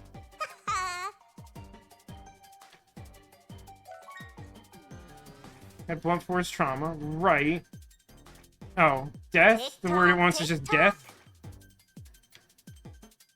I feel like that's not the way I would construct that sentence, which makes it harder for me to guess that, but I think that's what we're going for. It also doesn't help that some of these letters look really weird at the angle that they approach on the barrel. Is the game still hung up on Halara's gender? We haven't resolved that, if that's the question. Keep that up! Go, go, go! Great! Wow. I managed to get those at really weird angles that shouldn't have been possible. That's good to know for the future. Made that faster than that could have been. Pin-up pirate.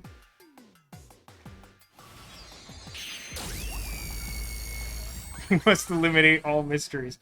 It's true, we are meant to murder all mysteries.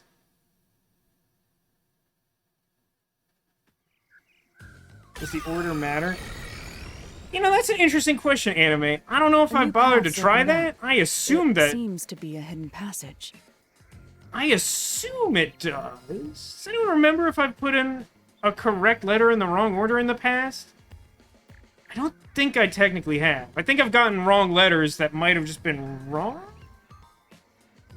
It's true, we do need to remind ourselves. Mysteries right now. We do occasionally need to remind ourselves that our ultimate objective is to murder all mysteries. It's very important to our mission statement. You know, that's actually also a good point, Anime. If what they told us recently is correct, then we are led to conclude that we will murder 2 people, which will presumably murder more of this world's mysteries. If so, then the truth should be somewhere down there. Let's go. Yeah. What is the deal with, like... This has happened regularly. The one that I pointed out earlier somehow was more pronounced, where, like, a big portion of Laura's head was, like, black hair instead of the normal color. But, like, there are a lot of scenes where, like, the far side of... Is that supposed to be shadow? It looks so weird.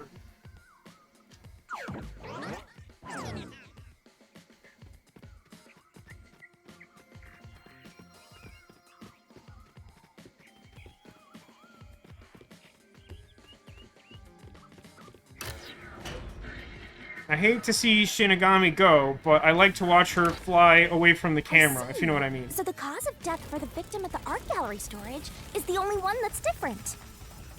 Right. The victims in the other locked rooms were all strangled to death. So, am I led to believe then that... What the heck? What did the game just do there? What was that about? Is it the case that something was left on the ground at the crime scene that would reveal... I think I understand what's happening, but it's very silly. Basically, we had to cover something with the paint that would have shown that we hit her to death. Marks and scratches, defensive wounds. The victim in the third locked room had strangulation marks, but no signs of resisting. There's also evidence of blunt trauma to the head, which can be considered the fatal blow. The marks could have been made after the victim died, so as to appear as if strangulation was the cause of death. Could be considered the fatal blow is a really weird way of putting that. Shouldn't we, like, check that? The real cause of death is blunt force trauma.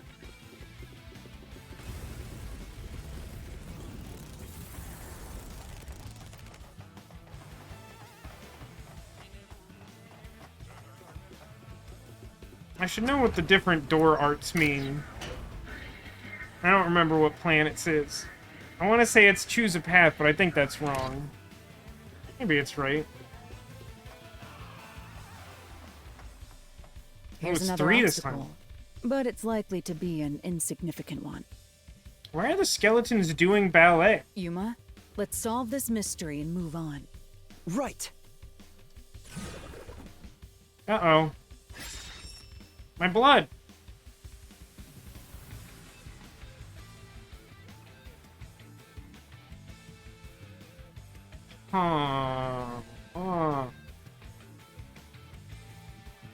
Why was the cause of death made to look like a strangulation? Coincidence feels like a fool's answer. There'd be no reason to bring it up or do any of this if that was true.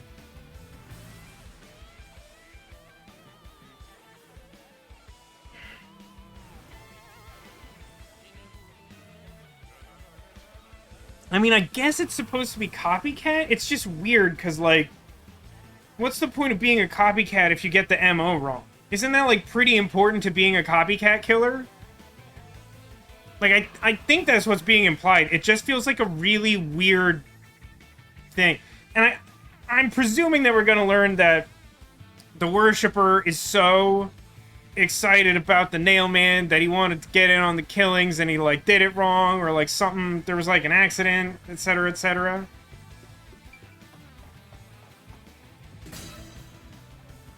But, like, there's supposed to be another person, so it feels like copycat is the angle it wants.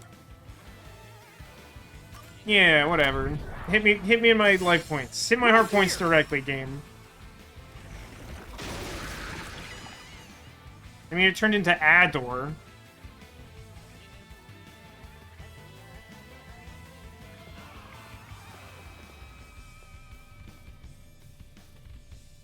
The strangulation was faked to imply this crime had the same perpetrator as the other 3 incidents. By making the crime like scene the arrow as similar cape. as possible, it appeared like the Nailman was responsible for an unrelated murder. It makes a little more sense that there weren't, like, a ton of This dolls. was a copycat crime. I agree.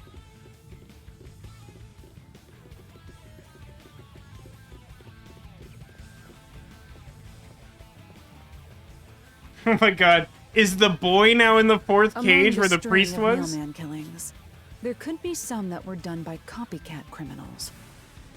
That has to be why the mystery labyrinth still remains, even after discovering the Nailman's identity. So who is the copycat criminal? Also, the hallways are just a loading zone. Oh, for sure. For sure, anime, yeah. Indeed.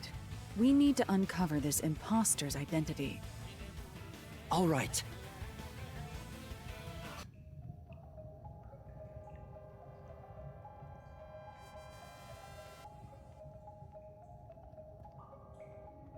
You're accusing me of being the copycat criminal? What the hell? I'll kill your ass! I mean, I would say that the nun is probably the most interesting character related to this case. For whatever that's worth. They didn't even give the boy a voice line. He's just like, why on earth? Like, why would you even... No. I told you already. I have nothing to do with this. I mean, it's just gotta be this guy, right? I mean, even just going by the one piece of evidence we haven't used, which is the paint, it says it in a weird way, but it says, like, it was probably the Worshipper. Fair point, anime. By constantly threatening to kill us, it does make you seem a little bit more like someone who does commit murders. That's true.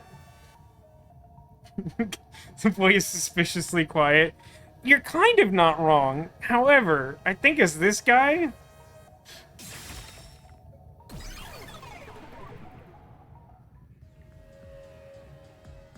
You are the copycat criminal. Huh? Me? What are you talking about? Also, something fashion crime. I told you all about the Nailman, and even cooperated with your investigation. And now you think I'm a murderer? Are you fucking kidding me? This is crazy. Dude, you're turning into a monster, like, right now. Shit! You, like, literally just turned into the monster version of the Nailman killer. It's just very suspicious. Did I kill the other 3 suspects? You better believe it, Neko. The tutorial for choosing a culprit is like, and like, point your finger dramatically at the culprit. And the reality is that you kill everyone else with your magic labyrinth sword for some reason.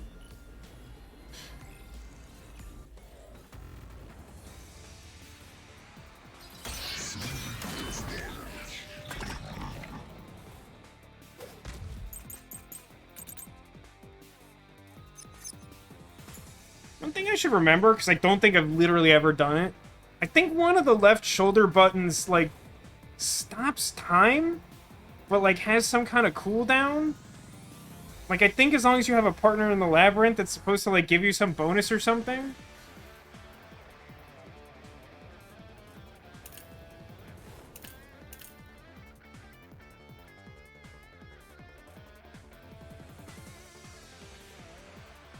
Ah, this is probably what we're going for.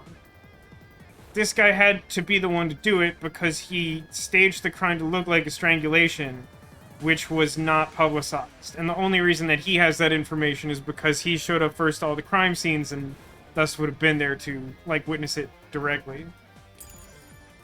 Why accuse me of being the culprit? Oh, it's ZR, I not was just ZR. first on the scene. I can counter that? No? Okay.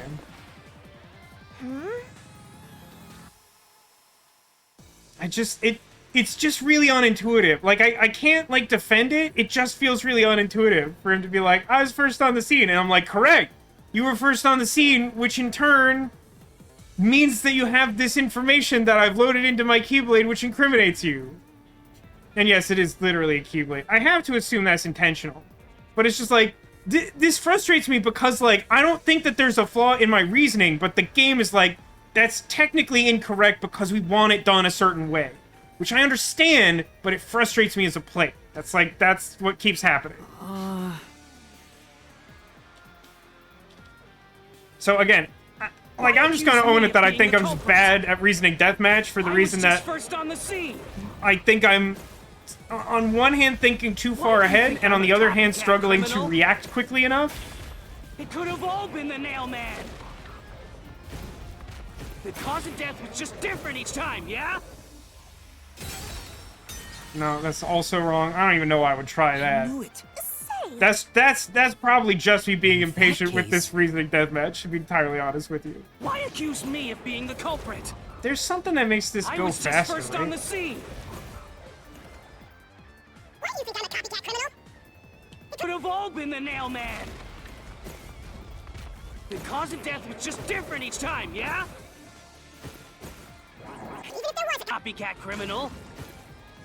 Is it me? The servant could be the copycat. The nut could be the copycat. Anyone could have done it! No, because only you know the cause of death. I'll slash through this mystery.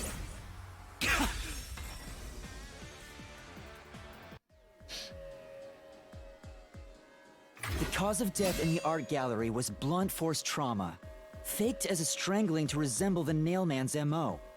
I don't think it's that the timing of the questions is so impossible as it is. Like, here's how I would put this, and I know it will just sound like me trying to, like, make an excuse for this, but, like, in terms of solving the question that's actually being presented by this reasoning deathmatch, I'm, like, way ahead of where the game expects me to be right now. Because I, like, took one look over the keys and I'm like, got it, understand what's going on. But then, you have to, like, sit, wait for all statements to appear, fly at, and, like, it creates in me this, like, anxiety or something where, like, I just want to hit, I just want to do it, I just want to, like, solve the crime, I just want to make the camera white balance back, I just want this, I want this, I don't want to do the dodge the flying words thing, I'm not super interested in it. So, like, I get impatient, and then I do bad things. I mean, it's filler because they wanted it to have, like, a more action-oriented gameplay thing. I don't love it. It's probably for someone. I understand it. I do think that it's a little similar. Like, I think that the pacing of the Pinup Pirate minigame is kind of bad because it, like, the barrel rotates like crazy slow. So, like, if you're trying to figure out what, like, all the letters spell to fit the specific word to solve the sentence, and then, like, you figure it out, but that letter's on, like, the far side of the barrel, then you're just sitting there. Sitting isn't, like, good gameplay. But the murders all being strangulations wasn't made public right away. The only ones who knew that were those But again, who in this case, actually set I foot on really the think it's crime my fault. scenes. I'm getting frustrated with the, just like, I know what the solution is. I wanna input it. I want a Phoenix Wright. I just wanna, like, hit the button and be like, here's the evidence. But, like, this game doesn't work that way. And my brain is just like, no, but just do it. You know what the answer is. That includes the mailman himself, the peacekeepers, and the first eyewitnesses on the scene. Which means you.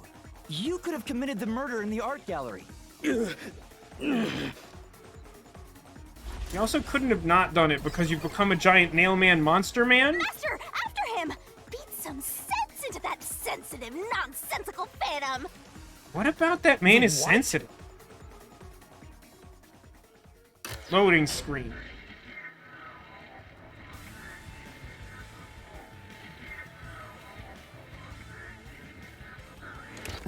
For the first on the scene to also be the culprit is rather cliche.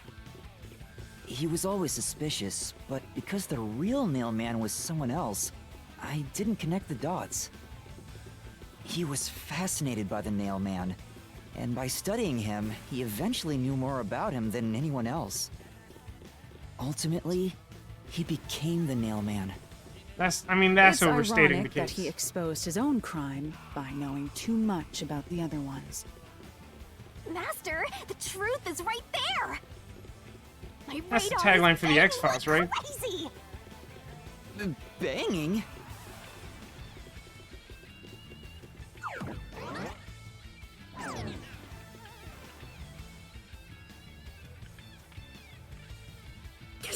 Go away!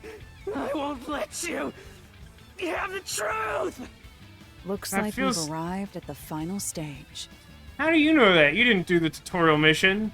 But we went to this castle before doing the giant god mode fight, or whatever it's If we called. make him submit, we'll completely solve the mystery labyrinth. Master, don't let your guard down.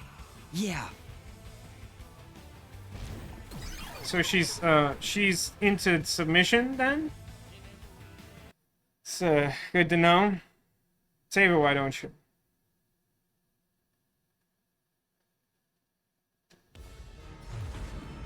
Does that also involve a chain? I assume it could. A chain exists.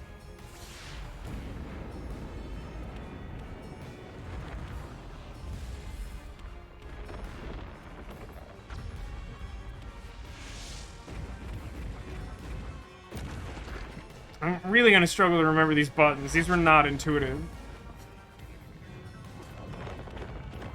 So there's actually a lot of Rita Repulsa energy to the mystery labyrinth, if we're being honest.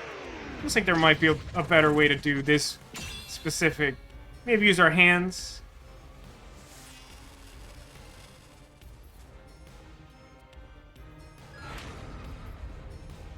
God Shinigami. Let's do this, Master. What are the buttons? Could you put them on the screen again? I think you will, but I would like to know.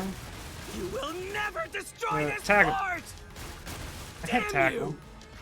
Isn't it? Oh, Y is on the left. That's so cool. Shut up! Kick is this. No? Yeah, that's the right button. Hit. Oh, you can't give me flack when I hit the right button. It's not my fault that we don't color code the buttons on the Nintendo. I'm not the culprit! That's Nintendo's fault. That stuff. Dare you That accuse genuinely, me when and you have no it proof? it might sound like I'm making this up as an You didn't even excuse. check the crime scenes back then! But, like, it genuinely makes it harder to play games when the buttons aren't color-coded. Because I can really easily be like, I'm on Xbox, yellow is top button. I can't do that on Nintendo. Everything is harder. And in a game like this, where it's, like, lots of quick mini-games, where, like, you have to rememorize the controls by flipping between them, it makes it, like, doubly hard. At least for me. Maybe you're, like, better than I am. I mean, like... Does it count as evidence for him to say, like, you didn't investigate the crime scenes, and I'm like, I have superpower? I guess this isn't a world where superpowers are, like, a secret thing. Like, people know that the World Detective Organization exists, so this should probably be, like, fine, right? Yeah, this. This one. You're wrong! Huh? Come on! Thanks to Halara's forte, we were able to see what each crime scene looked like at that time. My power allows me to see the moment the first witness saw the crime scene. Where's Halara right now? Not the culprit, not the victim, but how it appeared when a third party first entered. We used post-cognition to gather all the evidence. Time to boom kill!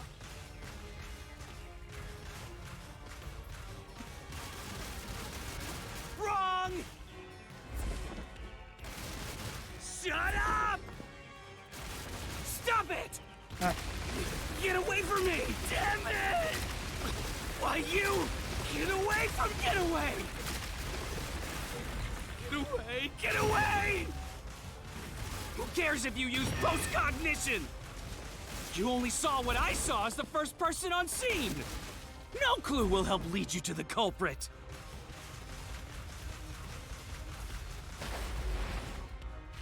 You're never gonna find the culprit!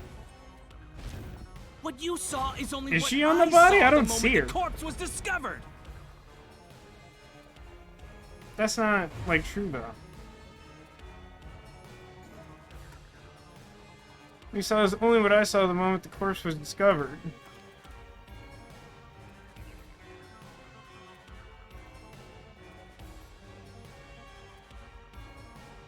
But in post-cognition, we saw the paint knocked over, which is how the first witness saw it, I think is what we're going for.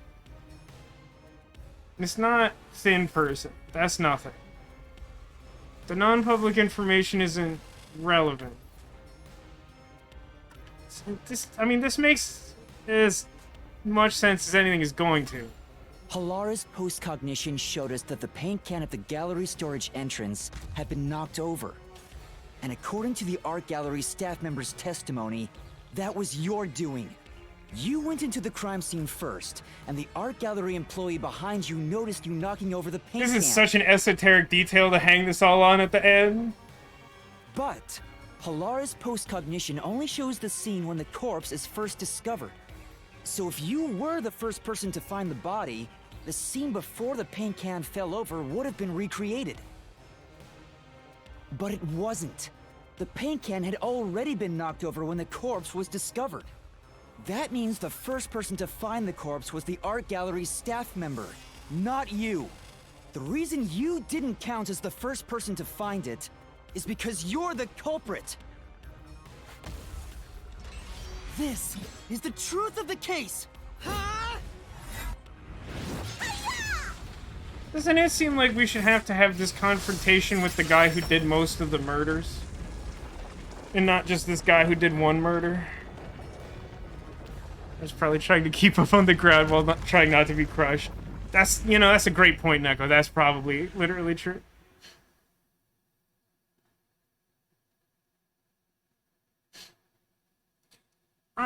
I don't hate the paint can thing. I don't love that it's not... I feel like it's a more interesting thing to use there if it has another significance to the case. Like, I think they chose to do it the way that they did because they wanted there to be an exception to the way Halara's power works to prove that it was this guy, like, definitively. And I get that. But, like... I don't know, it functions as this, like, weird red herring, which, again, is probably what they're going for, but, like, then it just doesn't seem, like, relevant at all until it's, like, relevant in a very specific way. So, like, it's not terrible. It's not my favorite. It's just that it's, like, it's information that's, like, only in there because they wanted it for this. Like, even if it was... And I feel like Phoenix Wright does stuff like this. Even if it was, like, that he knocked it over because of something else that's, like, an established detail of the case, then it feels like it's more organic to the case and not just a thing we tacked on to have, like, a final boss hit. That's my only complaint about it here. Like, the detail itself is fine. It just feels weird that something that specific has to happen in this really specific way where, like, they sent this guy into the room first so that he could make a weird mistake so that someone else would see the crime scene different using the superpower. Master, guidance into the solution blade and slash as hard as you can!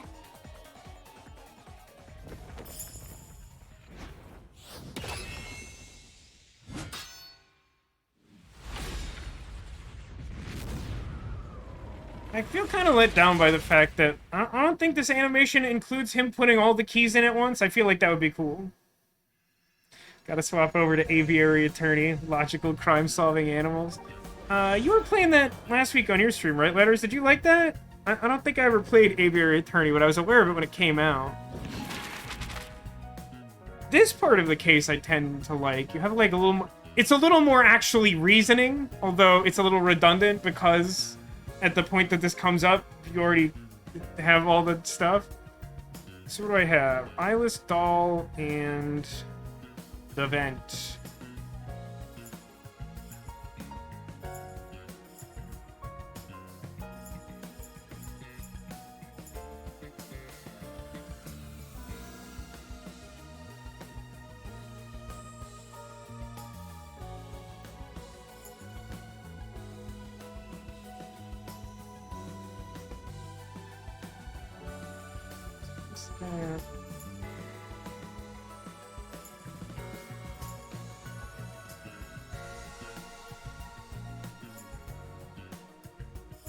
I'm honestly not sure which of the two of these I think the vent goes into, because it feels like it's kind of both of those. I'll do the doll first, I guess.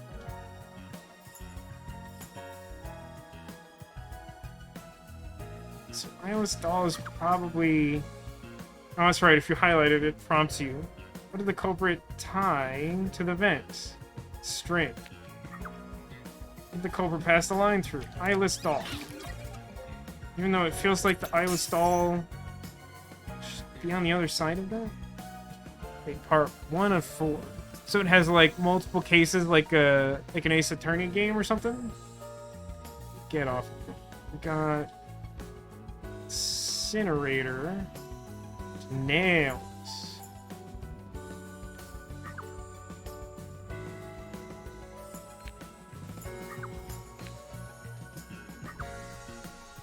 After the culprit used to climb the wall. Nails.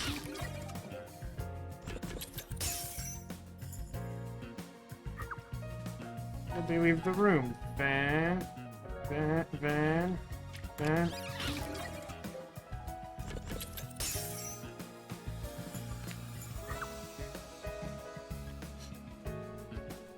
We get back of corpse's neck. That's probably coming up here.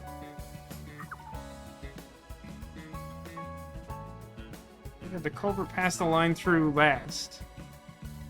The other vents. Isn't it? I'm gonna look at something else.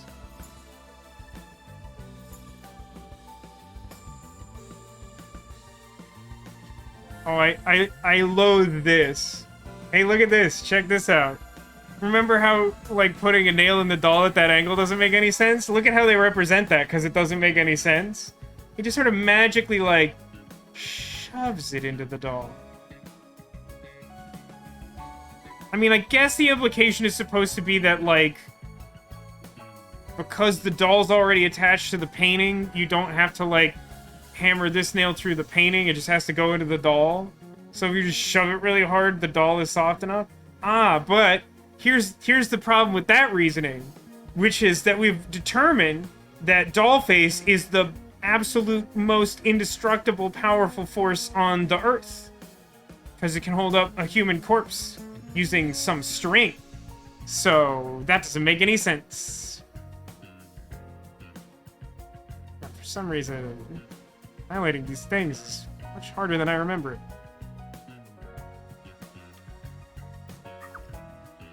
It was nailed to the doll. Key.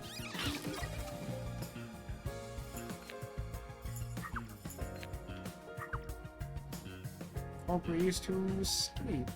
I think I have that.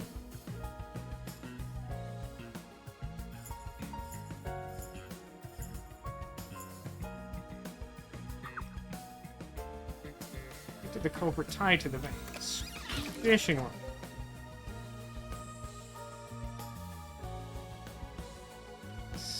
Years later. I'm, like, really hesitant to put this in here because, like, I'm pretty sure that, like, part of the whole thing that was really confusing about this room is that we didn't tie the string to the neck of the body last. Because it made a triangle, and it went from the vent to the doll to the body to the vent again, but it wasn't attached to the vent anymore.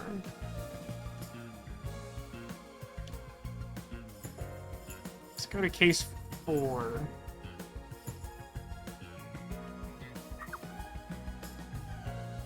They used to escape, but it's already shown here. Why would that be? So much of the rope ladder depicted. It feels weird that... Okay, rope ladder. Sure.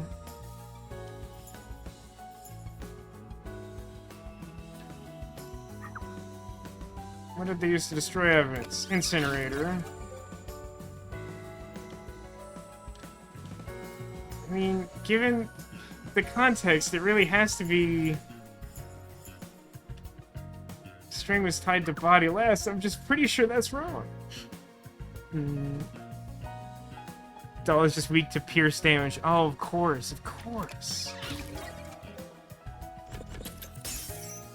The dolls are made out of porcelain. They did basically say all of the ones other than the, like, face of the one that they ran the fishing line through were porcelain. So, like, serious question. If you did try to shove a nail into a porcelain doll, I don't think I've ever had a porcelain doll. Like, is the body also porcelain? Because if it is, wouldn't that just sort of crush the doll? But then, if that's true, the whole nailing porcelain dolls to stuff just doesn't work in general, right? I feel like porcelain is fragile enough that if you, like, pierce it with the nail, it would break. I don't know, man. Yeah, like, it could be that the head is porcelain. I'm like, vaguely asking if, like, anyone knows if that's true, because I don't think I do. Oh my god. True identity of Nailman is Priest, whose name we don't even know. And the copy has this idiot. Usually the body is also porcelain. That seems weird.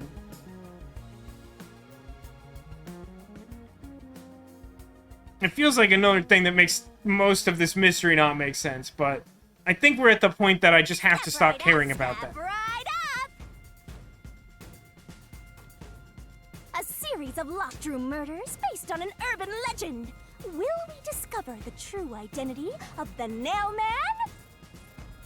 Truth bombs. I mean, yes, we already did them. Time for the deduction denouement. I don't remember if there's To solve input the on mystery this. of this I think it's string just of recap, events, right? We have to know who the Nailman is first. The Nailman is an urban legend of Conniward. You write down the name of someone you want dead. I really thought he was and drive implying a that the nail only through way to its solve the mystery is to skull to already a know who tree the behind killer the is. And I'm church. like, now, that would help, but I feel like that isn't how solving mysteries works. Or it wouldn't be a job so much as a pastime. And the Nailman will kill that person for you with a countless number of nails. It's usually less than a dozen. I think I can count that high. A string of murders In Disco Elysium, I learned my ABCs. Began half a year ago. All of the crime scenes featured a corpse and dolls nailed down within a locked room. The first murder happened 6 months ago at a secret club in Kamasaki district. Nago says, according to Google, the majority of antique porcelain dolls had porcelain heads and shoulders with wooden bodies. That makes more sense. Seems weird. The victim was none other than the geezer who owned the place, and the cause of death was strangulation. And also, and this is like totally subjective, so I'm not trying to put it on the same level as some of these other complaints, but I'm running out of complaint equity here. It feels weird to solve a murder where, like, the victim and the MO are kind of irrelevant. Maybe it's overstating it that the MO is irrelevant. It's just like, I guess the motive is really the thing that's irrelevant. Because he just, like, wanted to kill people, and then it didn't matter who the people were. Like, it's weird. I heard the buy-in to place a bet was pretty steep, and cheating was rampant, so it was obviously a scummy place. The key to the door was inside of a glass. And the vent that connects outside looked too high for escape to be possible. But the culprit used the nails driven into the wall as footholds to climb. The proof? Why, the nails that were bent downward. The vent was not screwed down at the time of the murder, so it could easily be removed and used as an escape route. The second murder happened 3 months ago. It was at a mansion near Ginma district. The victim was some real estate agent who lived there, and the cause of death was again strangulation. Anyway, says, no, the priest wanted to take care of the corruption in Kanai Ward because he wanted to be Batman. That's true, but what I mean is, like, normally when you investigate a murder, you consider, like, why... You, like, look for people who are connected to that person, because it's like, why would someone want to kill this person? And I get that the circumstances sort of... Excuse isn't the right word, but, like... Excuse that? It just... my point literally just being that it feels weird, because, like, the typical way that you do that is, like, consider who would want to kill this person. In this case, it's like, I don't know, someone just wanted them dead, so the serial killer did it. He made a lot of money through shady real estate deals, so of course someone would be out to get him. The door to the crime scene was the only possible entrance. But the key to that door was underneath the nailed-down victim. After the culprit escaped, some sort of trick was used to get the key back into the room. A fishing line passed from the vent through the eye socket of the doll. Why does he need to do this? This, like, two-finger gesture? Like, he has to remind himself where to put the string in the doll? Is this the game's way of acknowledging that this makes so little sense he had to really concentrate on how this worked? And propped up the upper body of the corpse. Did we learn anything about the victim in the investigation? I think when we went to the crime scenes, Halara gave, like, a really brief, like, log line on who the people were. Like, the fact that that guy was, like, a real estate person who did crap, like, that feels like that was mentioned before. I don't remember precisely when. I feel like it's probably also true for, like, the casino guy. It just kind of doesn't matter, so I, like, blacked it out.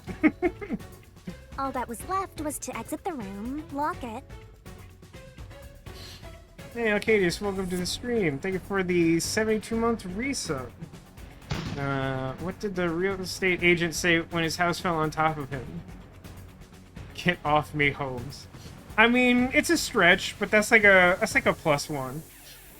Throw the key in from the vent, and boom! You got yourself a locked room mystery! Two fingers thing is a rude British gesture?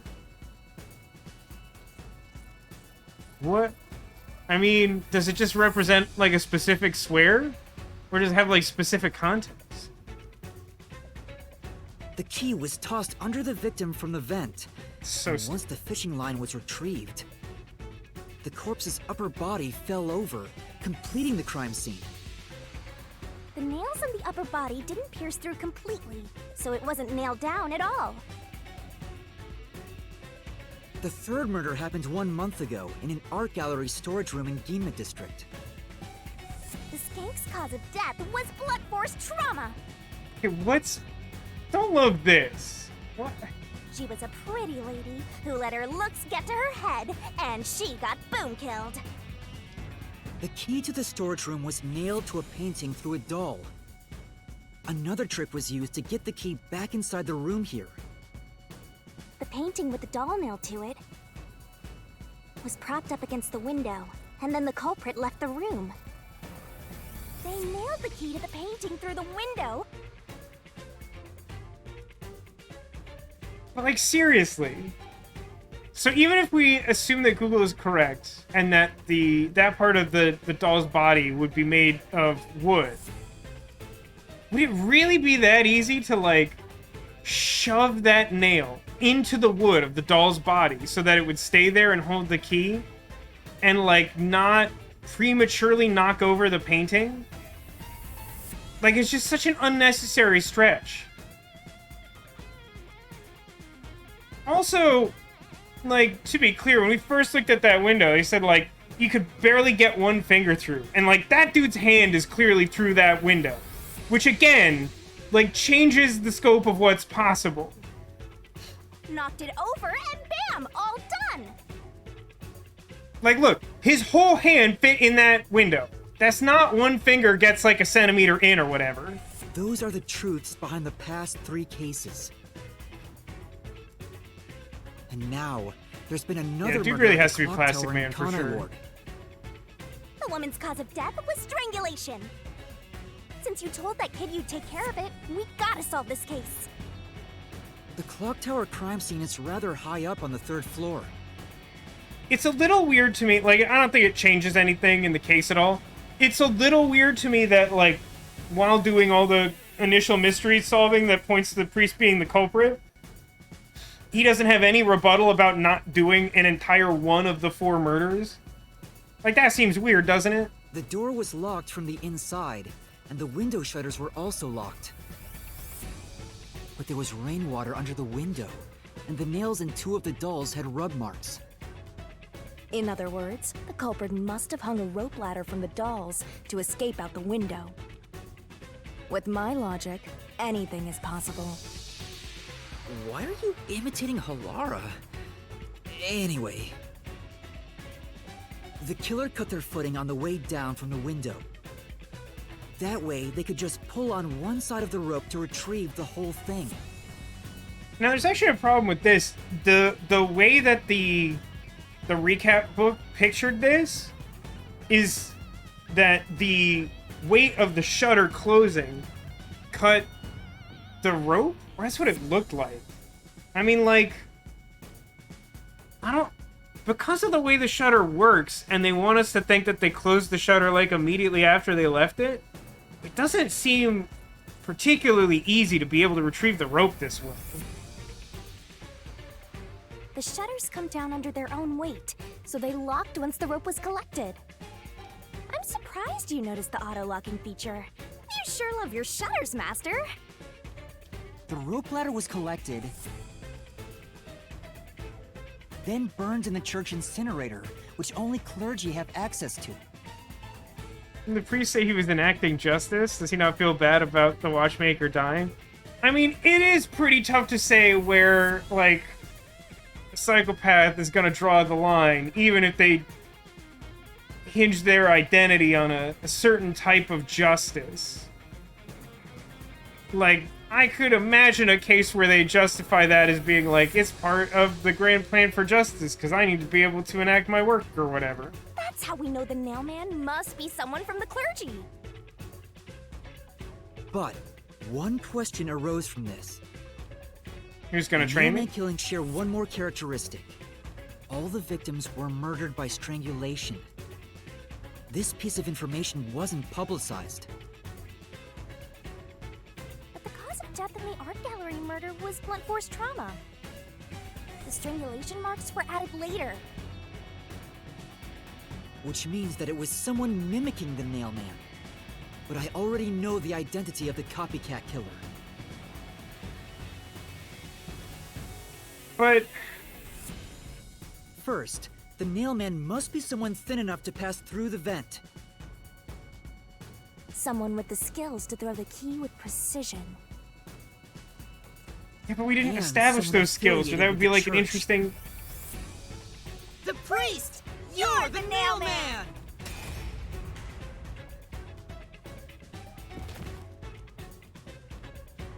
So, like, we're really just not gonna address the fact that the copycat killer used the wrong cause of death, despite making interest in true crime his whole Copycat is personality. someone who knows that all of the victims were strangled to death. Because he was the first witness in each case, the person capable of replicating the mailman's crimes is... The worshipper! You're the copycat criminal! We also, like, literally didn't even name these characters, which kind of, like, dehumanizes them in a weird way.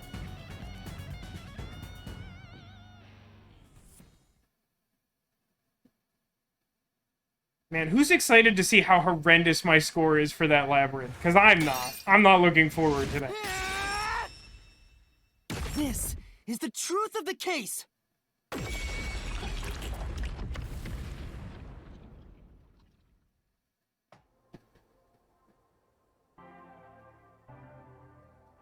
Man, his What's ghost that? has a cigarette. That's a hard habit to kick, huh? It's the truth. The soul of the true culprit who built this mystery labyrinth. I see.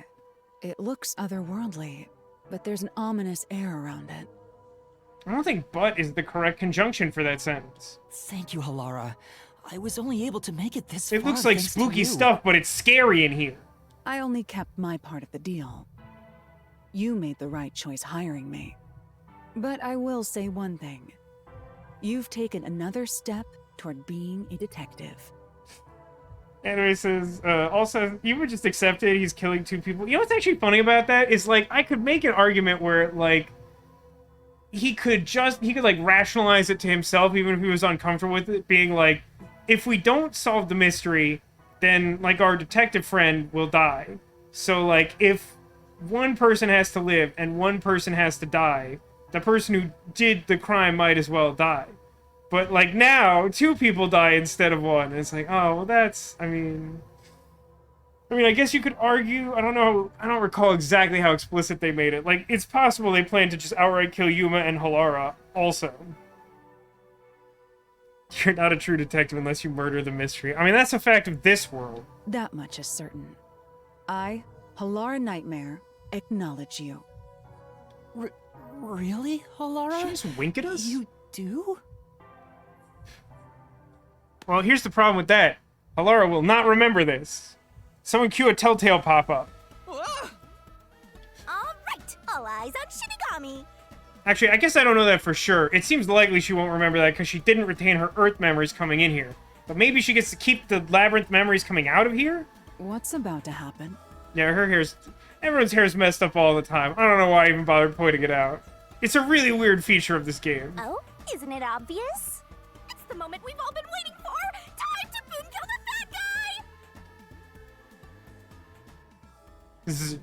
Bad guy Z. At least the physics engine works. That is something that we can consistently say about this game. Surging Real selling point. bloodlust. Overflowing despair. That's an angle. The brilliant soul of Shinigami.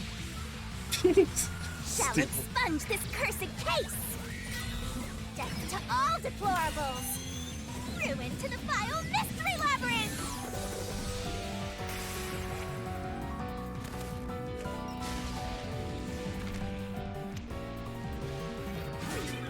I enjoy that she kisses the scythe and that the scythe is not into it.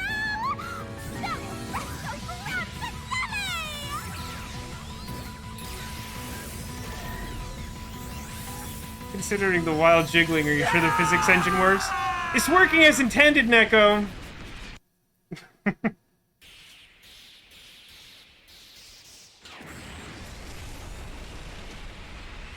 I mean, it's compare it to like the Resonance of Fate physics engine. Does it work? Yes. Does it work by Earth physics? No. Nuh-uh. It doesn't at all. That's not how jumping works.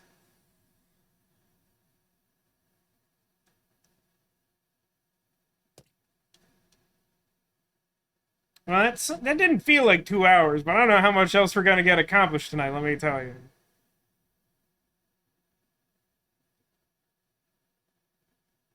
Don't crush my dreams. Hey, Nego, when you build your Sky Town, just get it as far up in the atmosphere as you can, and like maybe gravity will be more forgiving up there. Were those guys even present? Where? No, that's right. Halara brought them there. Father? Remember, men are 60% water, women are 60% jello. That's, I mean, again, I can't argue science. Are you all right? What's going on? What happened to those two? So, I'm a little torn on this, because, like, I get the rule, especially from the person who made Danganronpa. I get that the rule is you solve the mystery and you kill the person, and you kill the person because they're a murderer, and so you're not supposed to feel bad, and all that. Like, that all... I get it. I understand it fully. We don't need to argue that point. But, like, we do have a tendency to act as though the culprit just dropping dead without us presenting any evidence somehow, like, frees us from any potential blame in the case. Whereas, like, we drag these people out here to be like, someone over there killed someone. And then to the perception of people at the place where this is happening, like, they see these people trotted out, and we have, like, a short conversation being like, I don't know if I could pick the killer. And then for us, time stops and a bunch of time passes and we do the labyrinth and then we come back. And then spontaneously, to their perception, 2 people just drop dead. And it's like, well, that kind of just makes us look like a murderer, doesn't it? Like... There's no pulse. Yeah, They're forever. They're pretty dead. Dead? What? Nani? What? What is this? I sure worked hard today. Feels so good to boom kill the murderer. Oh, by the way, I saw on Twitter today that the voice actress who played Thomasina in The Excavation of Hobbs' Barrow is on Cameo now. And I spent some amount of brain power today being like, what could I spend money on Cameo to have Thomasina say? The mystery labyrinth Poor Seth crumbles when you Burns. reap the soul of the true culprit. Yeah, I mean, I think we all know that the true victim in this case is Seth Burrows, who's just having a real rough time. Then, the cause of the mystery labyrinth's creation pays the price by vanishing with it.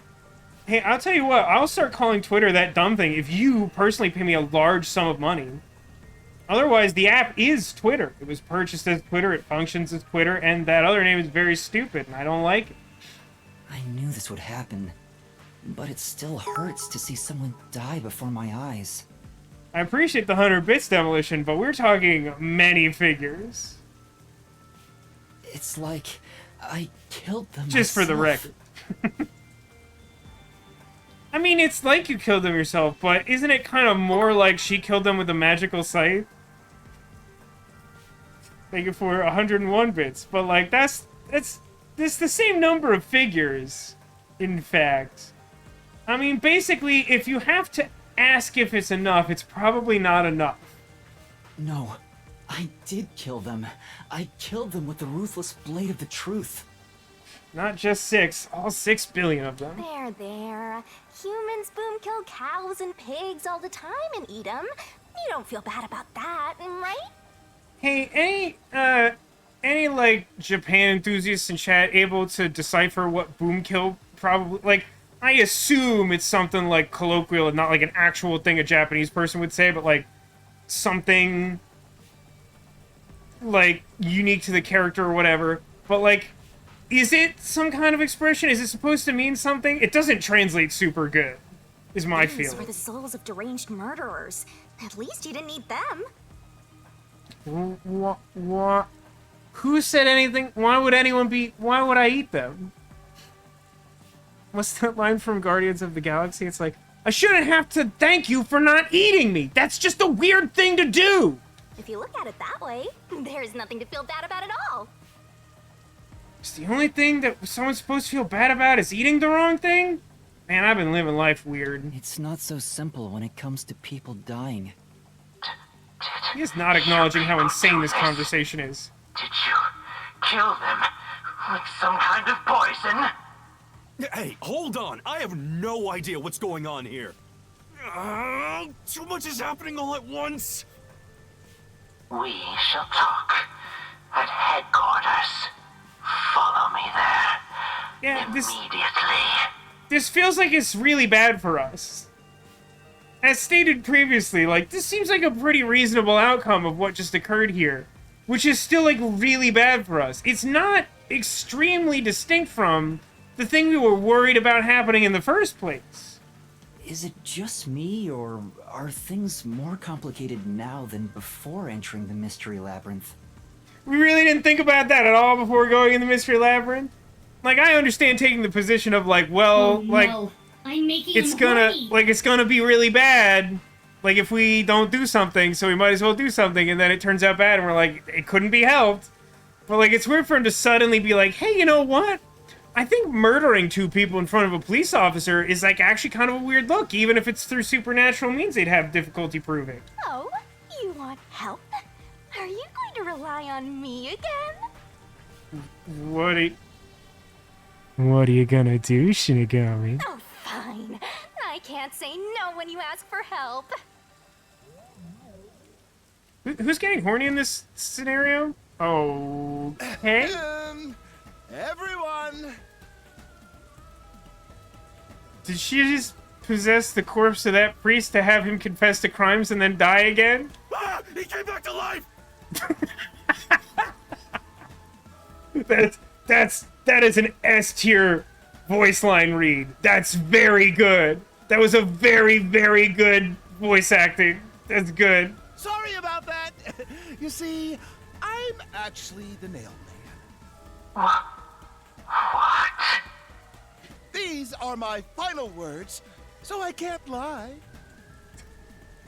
As we all know, you can't lie when you say your final words. I'm the nail man. The worshiper laying there is just a copycat criminal. Search the church for the tools used in each crime. I'm sure you'll find plenty of evidence. If you think I'm lying, go ahead and check it out. Thanks! This guy sounds like Odd, all grown up from Code Lyoko. I can't imagine there's any relation. Really sounds like adult Odd for some reason. And yes, for those of you who aren't actually familiar with Code Lyoko, there's a human child named Odd. But that was a super lazy confession. Will it work? I mean, the Peacekeepers don't really like doing investigations, so it could. Who's the voice actor? I don't remember the name. I should. I recognize voice actors by voice, usually. Some I've come to know the names of. Many I don't. That should do it. We even have witnesses, so this case is closed. The priest mumbled something, but I couldn't quite hear him. It would really help if everyone just had a megaphone at all times. I'm trying to lead by example. Anyway, everyone here will be taken to Amaterasu Corporation at once. Okay, it seems like that didn't work. What? It wasn't effective at all. He's so stubborn. This is why I hate authority. See, the writing in this game is pretty good. Like, even the actual mysteries themselves are pretty good. The details are sometimes a little wonky from what we've seen. But, like, just the... I don't know. I don't know. We'll see. What do we do? Wait, I hear something. Huh? What now? A motorbike. Something is heading this way at an alarming speed. For some reason, I really thought she was going to say motorboat. I mean, we're right by the submarine. We're right at the river. It could be a motorboat. It can't be.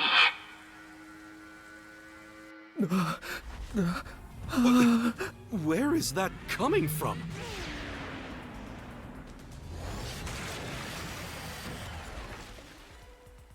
No. What are you doing here? Who are you? Isn't that a parasol and not an umbrella? You dare speak so carelessly? Who do you think I am? The hero who defends peace and order in Kanai Ward. Director of the Amaterasu Peacekeepers. James? The Honorable Yomi Hellsmile. Of course his name is Hellsmile. Why wouldn't it be? Is that cop dead? Nah, I think everyone survives everything like One Piece. Unless they're specifically killed. So he is the head of the Peacekeepers. It seems like... I know I keep saying this. It seems like this situation keeps getting worse for us. Like, considering the relationship that these detectives have with the Peacekeepers as an entity in this town that specifically tried to basically commit genocide against detectives, it feels really bad for them to know who we are and where our secret submarine base currently is.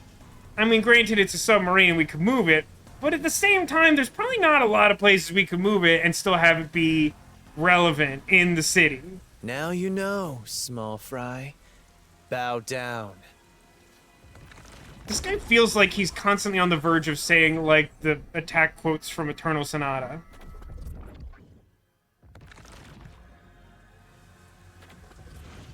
What are you doing here? No need to be alarmed. Benevolent Director Yomi is here to help. Why did you say it all seductive-like? Oh, excuse me for the late introduction. I am Vice Director of the Peacekeepers, Martina Electro. Of course your name's Martina Electro. What did you think it was gonna be? I do appreciate the, like, almost dismissive closed eye look, and then when the camera panned up, she's like, I hate the camera. She's my beloved right hand. No one else gets to have her. You two are a little weird. Please tell me that you're not Lannistering it over there. Please tell me that, like, if you are a couple, you're just, like, two normal people. Don't make it worse. What's with him? Master, be careful. This Yomi guy is dangerous. Huh? I've never seen anyone emit such a dangerous aura before. He's that bad? It's pretty bad when, like, an entity that represents the concept of death is like, hey, buddy, look out for that guy. So, what brings you here? Oh, right. I was so focused on my beloved right hand that I completely forgot. You know, without context, that's like a different kind of creepy. I'm just gonna leave that one to you, the audience, to figure out. As mentioned earlier, Director Yomi is here to help. I hear you've been troubled by Seth's unreasonable treatment. Is that right? Ruh-roh. Huh? Director Yomi, what is going on here? Babe? Why am I... We have discovered you've been receiving sizable kickbacks for facilitating donations meant for the church. Oh. So he had, like, deliberate personal reason to cover up the crimes, is the implication? We now know why you were so desperate to clean up all the nailman codes. After all, it would Really be attached to Seth Burroughs, eh, Sarah? access to all that money if the priest was arrested as the nailman. Wait, please. Director Yomi, I did this under your orders. Dude, that was the wrong thing to say. You're definitely dead. Did you say something? Because I didn't hear a thing. I only did this because you ordered me to. Seth, you make me sad. I'm the hero and defender of peace in this city. My peacekeepers are proud soldiers of that mission. And yet, you let yourself be corrupted. How could you? Seth, for the sake of the peacekeepers and the peace of Kanai Ward, die. That was well timed. Taking advantage of your position as a peacekeeper executive is a serious crime. The punishment must be severe. But...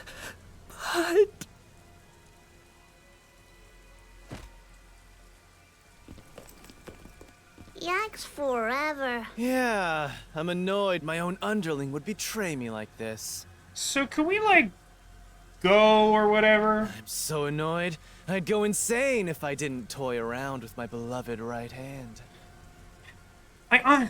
Listen, guy, I don't know if it's better or worse that you're talking about a person. I really don't.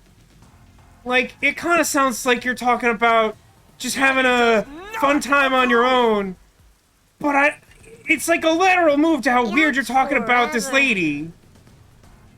It's an honor. I mean, she's into it, so whatever, consenting adults, but, like, it's not pleasant. He's terrible. Like a lizard cutting off its own tail to survive. Here's the thing that's confusing about this world to me, and there's just one, I promise. But for real, like, why the Peacekeepers, like, own the town, more or less. Like, why would they need to scapegoat someone on this? They have, like, all the power. They could still just, like, execute us. Like, nothing about the situation seems like we should actually get away with this. Someone like him is in charge of the Peacekeepers? Don't look him in the eyes. Don't talk to him either. Everybody look away from him. Don't just not make eye contact. Don't, like, acknowledge him. If possible, don't even breathe the same air as him. Though it's probably too late for that. Well then. To our shit-for-brains friends playing detective. Looks like I have to give you a warning. Know your place in my city and stay there. Follow the rule, or I'll need you to die! In this city, Director Yomi is both the law and the Peacekeepers itself. Maybe in this city, but I happen to know another fellow who's the law, who wouldn't take kindly to those words. Defying us means you defy law and order. You will receive fitting treatment for such behavior. Before, you were insignificant specks of dust. But now that you've banded together, you've become an eyesore. As I said earlier, it seems a lot worse for us that this guy knows that we're here. Detectives, my ass.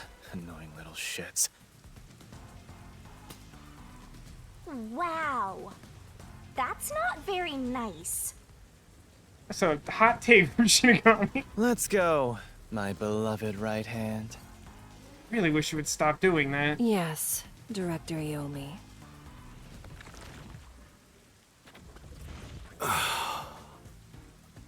Looks like we've been targeted by someone dangerous. Yeah, thanks to you. One wrong move and it would have been all over. You got that? Hey, it's not my fault. It's a priest sat up and gave a really convincing confession. Like, I did everything I could do. I'm sorry, but... No buts! None! How did this happen anyway? Laura, help me out. Please explain what happened. You said you acknowledged me as a detective, didn't you? Here it is. She does not remember. What? When did I say that? Huh? It's such a shame, Master. Everything that happens in the Mystery Labyrinth gets forgotten. What? Helara's memory must have been wiped after entering and leaving the labyrinth. Nothing inside the Mystery Labyrinth can be taken into the real world. Not even memories. Unless you have a contract with yours truly, that is. But I thought Halara and I had finally reached an understanding. Well, there's your lesson for the day, pal. Memories from up until you enter the Mystery Labyrinth are retained, like the debt you owe for your assignment. That's awful! Hey, Yuma? Are you listening? You better make sure this doesn't happen again. So the weird thing about this, and I promise there's just one.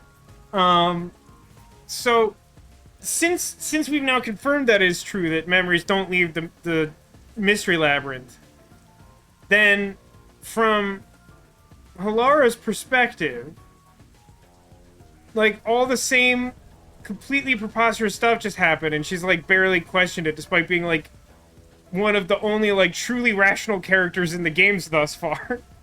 By the way, Chief, our submarine office is tipping over. Are you sure the Peacekeepers didn't mess with it?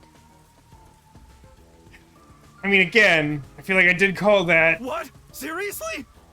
I have to go back and repair it. Yuma, help me out. Follow me.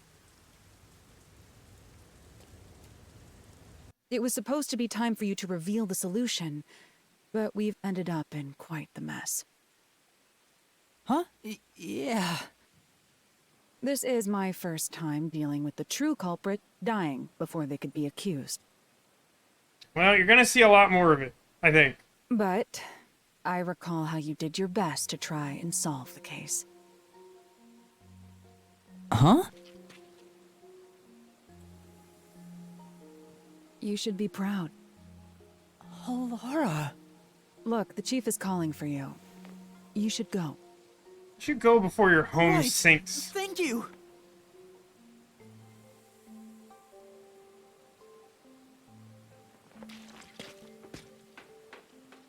Hey, Pritchard, welcome to the stream. How's it going? We've been having quite the time. here on stream this evening.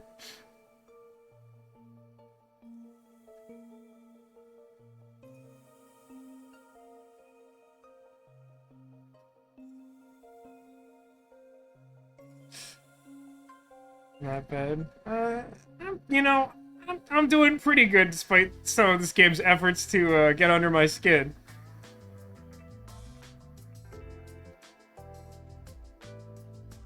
Is she trying to start our lawnmower back there? Executive was taking bribes from the church? If Director Yomi said so, it would be considered the truth, even if it isn't. What about the priest being the nail man? It's going to be publicly announced as the truth. I don't love the way we're talking about the truth now. Truth is whatever gets reported, as approved by the Peacekeeper. It appears the priest's strong desire to save others turned him into the nail man.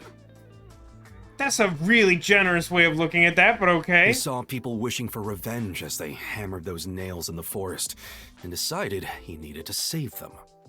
That was the motive, though it could all be a story made up by the Peacekeepers. It's really only occurring to me now that, at least from this angle, things are in focus enough that you can read some of the book titles.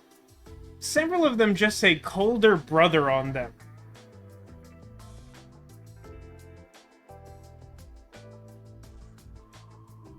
It's hard to make out some of the others, but if you wanted to, you could probably, like, pause this and get them.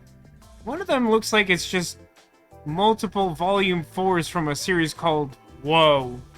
So, what about the kitty cat criminal? I'm really looking forward to doing a case with this lady. I feel like it will be fun and annoying. You mean the copycat? That one was already publicized as well. They say the copycat did it out of admiration for the real nail man. And none of us, we've all agreed, we've made a pact never to talk about the fact that the copycat killer seemingly deliberately used the wrong, like, method of killing. Even though they were trying to copycat someone that they admired above all else. And in the end, he felt so much guilt that he poisoned himself?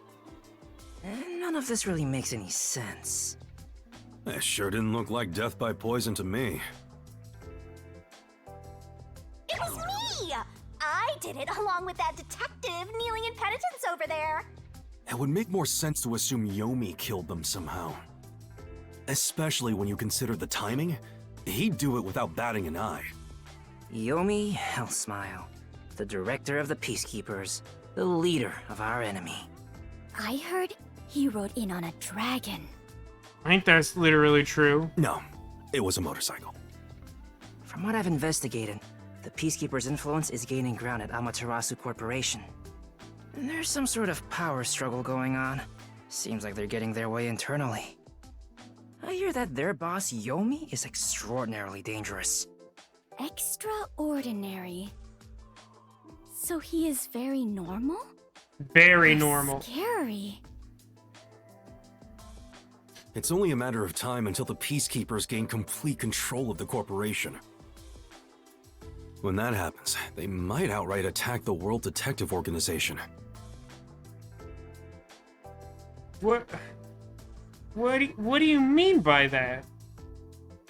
The Peacekeepers conspired to kill like dozens of your fellow detectives from the World Detective Organization.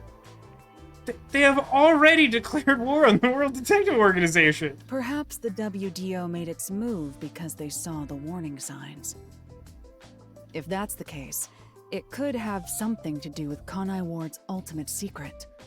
Shh, ultimate secret. Oh yeah, what's the deal with Kanai Ward's ultimate secret? We still know nothing about it, huh? It doesn't seem to have anything to do with the Nailman incident. I wonder what it could be.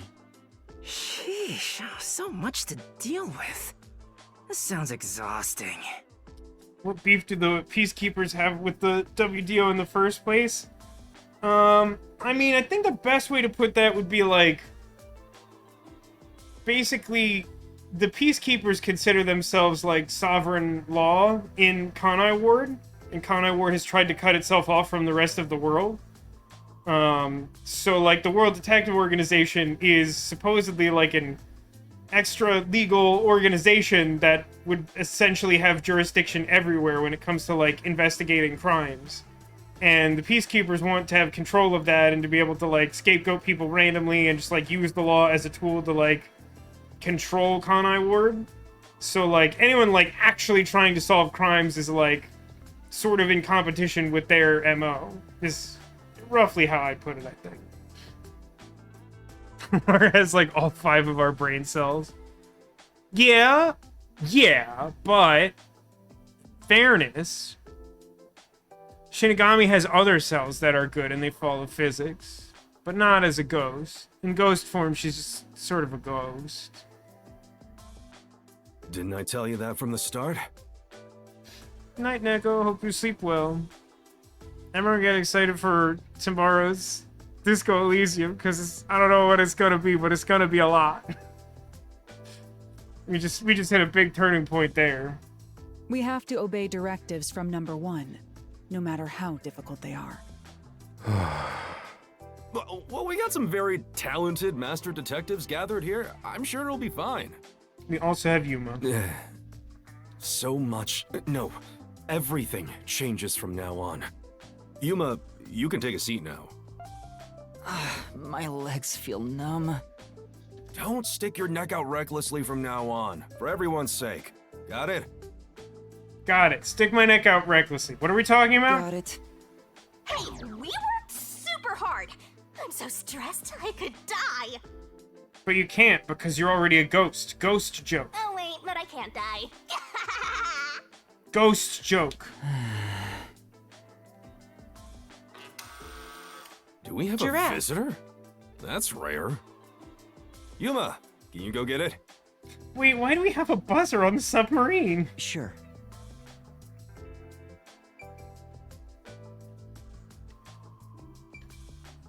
You got time for this. Anything interesting anyone has to say? No, I don't think so. It's boy with numbers on shirt. Numbers boy! My dad is back safe at home. It's all thanks to you. I wonder if Numbers Boy has any relation to Numbers Boo.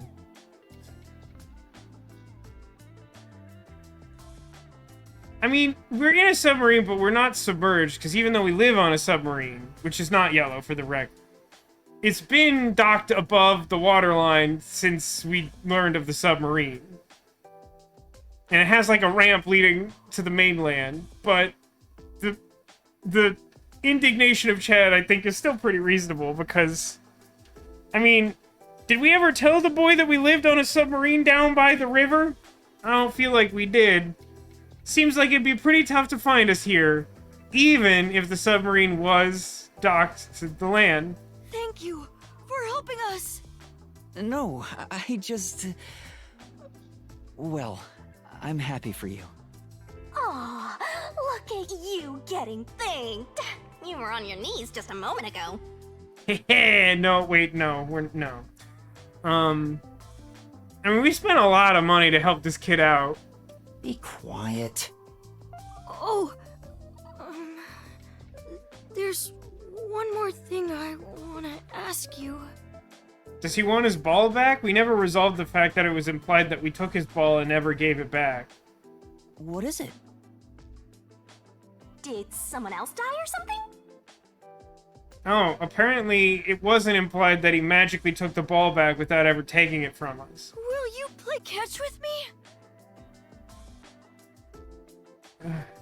I guess?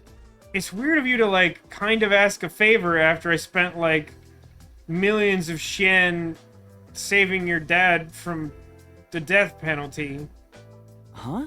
Catch? But it's raining. In fairness, it is literally always raining here. Actually, sure. Let's play. Okay.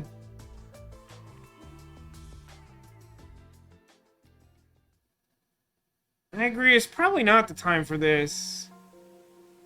The unending rain. My memories Call it a still heavy seem like rain. faraway raindrops. My hands still have yet to grasp a single thing. I'm still lost. Just grasp that baseball. Is it all right for me to be here? Well, if you try to leave, you'll probably also get killed, for the record. But with the worn baseball gripped in my hand, my heart somehow feels lighter.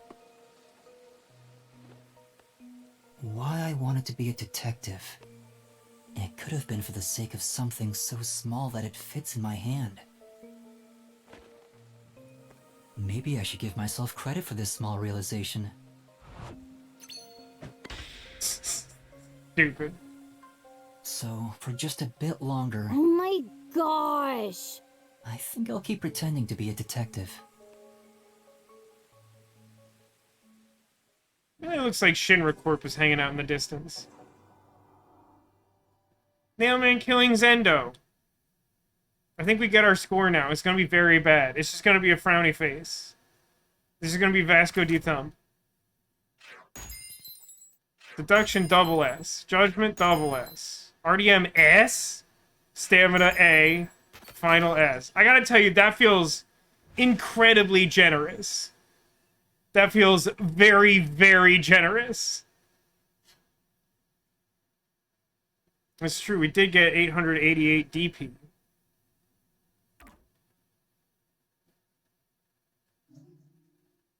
Save progress? Yeah, why not? I need... this...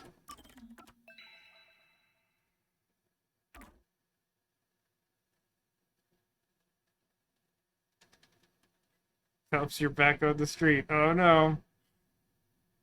Yeah, I've played a lot of detective games, huh? Some of them better than others. Some of them I played like 100 YouTube installments worth of before realizing that there was fast travel. That might actually be one specific one.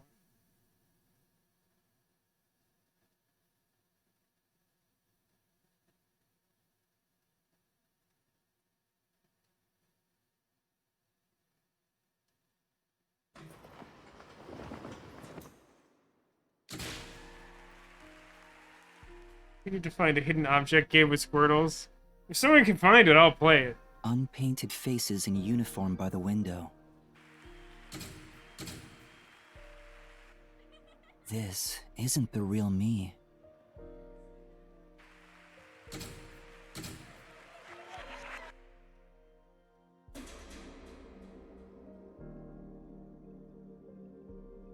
With that, a hand reaches out and misses the stars grazing off dusk.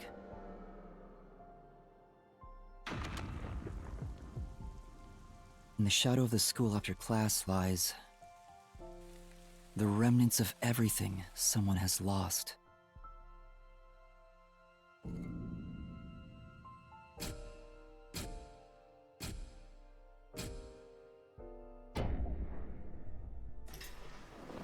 Oh no, Neko, you're up to episode 44 of L.A. Noire? Why have you done this to yourself? Silent curtain call. On a hill, maybe. Yeah, one of the earliest YouTube series I did with tech was L.A. Noire. It's something like 111 parts, because it was back in the days when videos were like 10 minutes.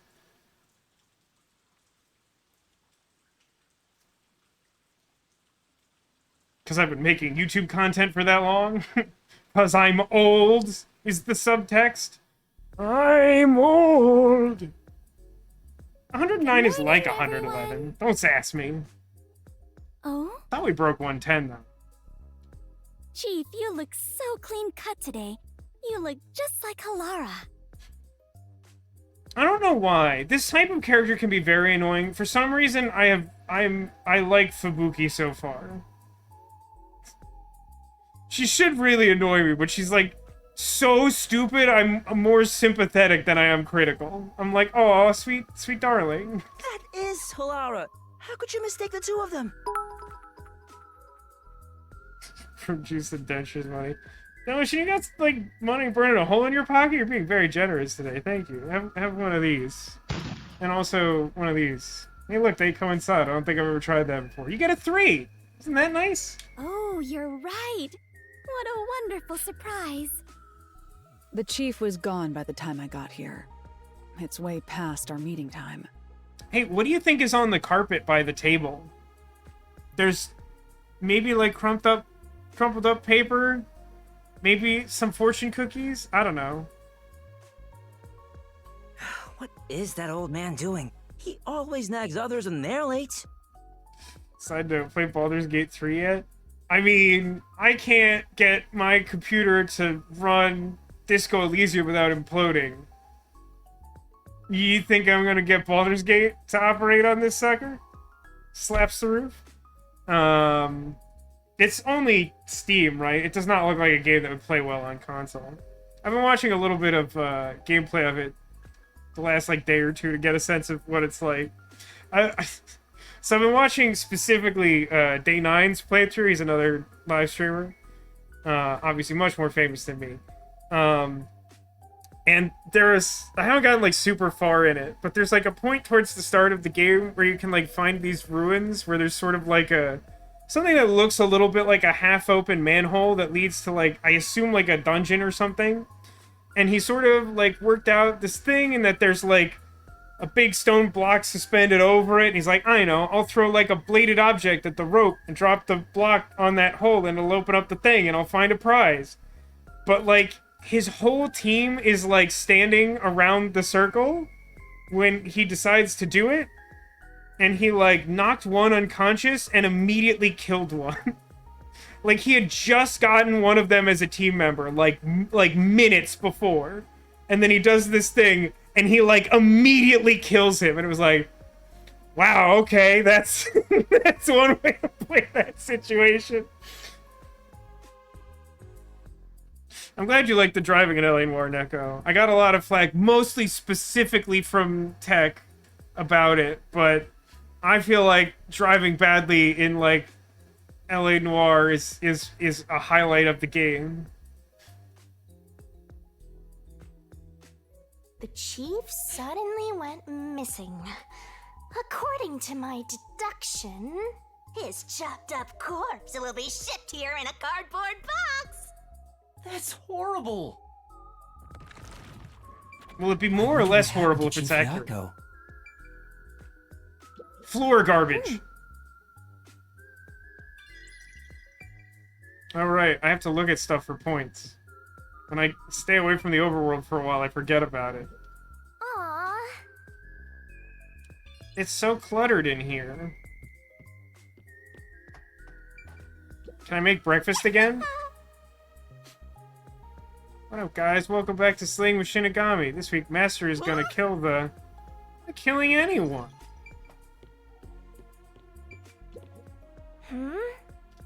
Where does the water from the shower room come from? The river outside? No.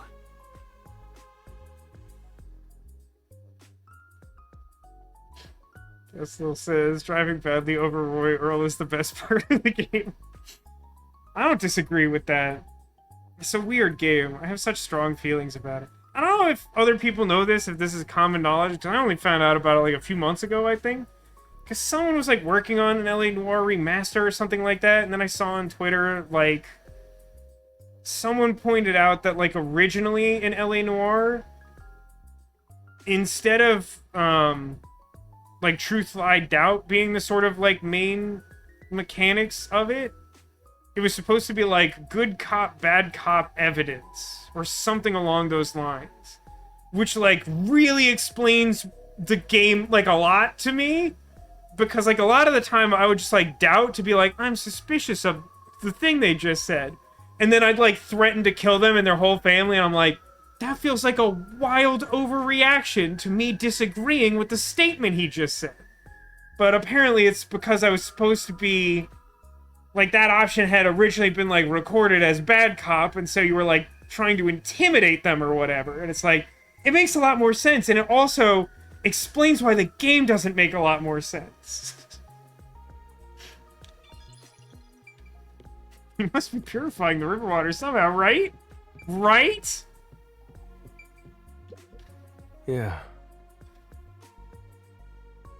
Maybe it says, I'm just getting to a good part in this book. Do you No. mind waiting? Maybe he doesn't care at all, huh? I mean, I look forward to working with Vivia and with Fubuki. Not super excited about Thunderbolt Dynamo or whatever. Not my favorite of the gang. Fubuki is such an airhead. That's what makes her so cute, tee-hee-hee. This guy really looks like he's gonna commit a crime one of these days. I mean, probably. I wouldn't rule it out. There could be a traitor in our midst. I said it. You heard me. Ooh, wait. I can look at those books, too. That's worth, like, a handful of DP. I see. Physics, forensics, accounting, encyclopedias. A lot of heavy reading.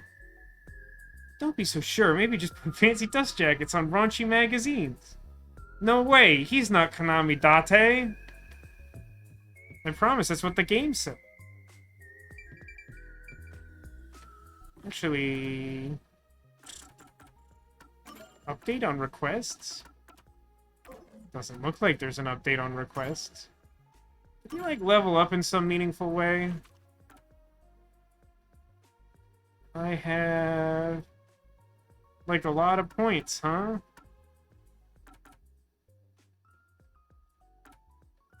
I want to spend these right now.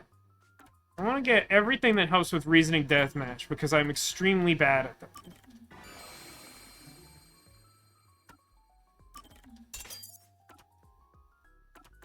Where did that put me all the way to the right? One incorrect solution key.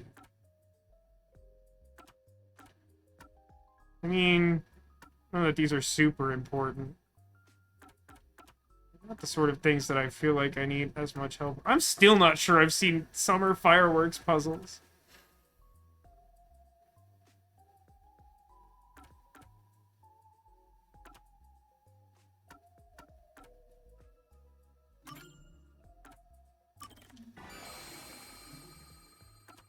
Let me put more health, which I think increases my score indirectly. Do this. And then I'll get another Reasoning Deathmatch bonus. And then maybe we'll level up during the case and do something else. But there's also like a remove all skills button that I think lets you reallocate your entire skill tree. Now, I've been trying to like level up pretty aggressively here. I am a little curious if anything happens when you, like, fill up the skill tree. If you get, like, a new skill tree, or if this is really all the skills in the game. It feels like it's not that many skills, considering how quickly I've gained points for them, but I don't know. Someday we'll figure this out. What is changing my stats over there? I have strength of 1 star and evasion of 2? I don't know what that means.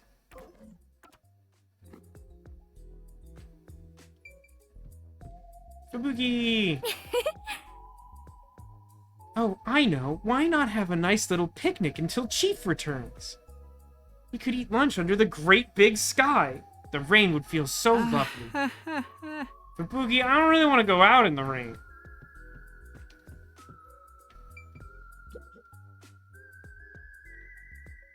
Seeing that the Chief's raincoat isn't here, he must have gone out. The desk drawer is slightly open, and the loose change inside is gone. That means he went to buy a candy bar, because I don't know what else he would do with that It in wasn't this a economy. significant amount of money, just enough to do some shopping. Considering that the refrigerator is empty, he most likely went out to get breakfast. That's correct, Laura. Chief Yako said he's grabbing breakfast before everyone got together. I mean, you could have just said that He earlier. asked me to tell everyone, which is why I just did. This guy. Why didn't you This tell guy. us earlier? Oh, so no chopped up corpse then. You're so perceptive, Halara. With my logic, anything is possible. Whoa! You are like a real detective. Everyone here is a real detective. Well, there is one trainee who wandered in here. What a jerk! I'm the only one who's allowed to pick on Master. One of these days, I'll get back at that shorty detective. I'll turn Oh him my into God. a wax doll or something. Look at how upset that character portrait is. Very upset. Even if he's a trainee, he's still a detective. We don't discriminate here. What, you're on the rookie side? He's a trainee who doesn't even have a detective deed. No way am I gonna recognize him as a real detective. Yeah, somehow I sensed he was gonna be the next one we work with, and this feels like an indicator that that's true. Right, Vivia? Huh? Oh, there's no need to worry. I ate breakfast before coming over here. Man, you're not even paying attention! You're not even listening! I wonder why the chief is taking so long. Maybe he's in line at a stall for some meat buns. He's always eating that stuff. It is Kanai Ward's specialty. Adults and children alike seem to love it in the city. Well, that's only because they don't have mineral powder! I have witnessed people line up at the meat bun stalls in both the Kamasaki and Gima districts. Everyone looks so gloomy around here because they eat that crap like a bunch of country bumpkins. Hey, rookie, go make something for the chief. You're good at cooking, aren't you? No. We proved that. We used our detective skills and science to prove that that is not true. Actually, due to my amnesia, I can't make anything tasty. What? Oh, you're useless, rookie. I will point out that since we've been here, I've solved the case and no one else has. You can argue that Halara did, but, like, she made us, like, pay her and also, refuse to do much to actually assist us? Shinigami is holding that face. I did notice it. It just hasn't reset since she was very upset. I'm the only one who gets to call Master useless! Jeez, everything about this town is so dark and gloomy. I step outside and I get rained on. All I hear are raindrops. There's no good music anywhere. Raindrops keep falling on my head, but that doesn't mean my eyes will soon be turning red. Oh, I know. What this town needs isn't truth or justice. It's high-quality entertainment. I don't know that you should be here, guy. That's where I come in. It's time for me to blow some minds with my debut. Hang on. Let him cook. Maybe he'll go out into the rain with his electric guitar and then get electrocuted or something. Debut? I'm a singing, dancing, superstar detective. Again, I happen to know a guy who would object to your classification of that. My beautiful voice will echo throughout this town. I'll show him what true entertainment looks like. I'm just doing this to breathe some life into this gloomy city. Not because I want to pick up chicks or anything. No one asked, and he's already making excuses. Such typical behavior for a liar. Oh, that reminds me. I just wrote a new song. I'll grace you all with it right now as a special treat. Evolution asks if this is what the Disco Elysium protagonist appears to be like to other people. I'd argue he seems a lot closer to, like, Fubuki Clockford on average. Elements of the lying and the exaggeration from Yasuhiko Thunderbolt, but, like, I think mostly like a Fubuki Clockford of, like, just not really grasping the basics of existing on Earth. Oh, come on! You always have the worst timing! So she's amazed by all the 70s song lyrics I know by heart. I don't know that I actually know all that many, but, that song is very prominently featured in Spider-Man 3. Sam Raimi's best Spider-Man, as we all know. These morning chases are killing me.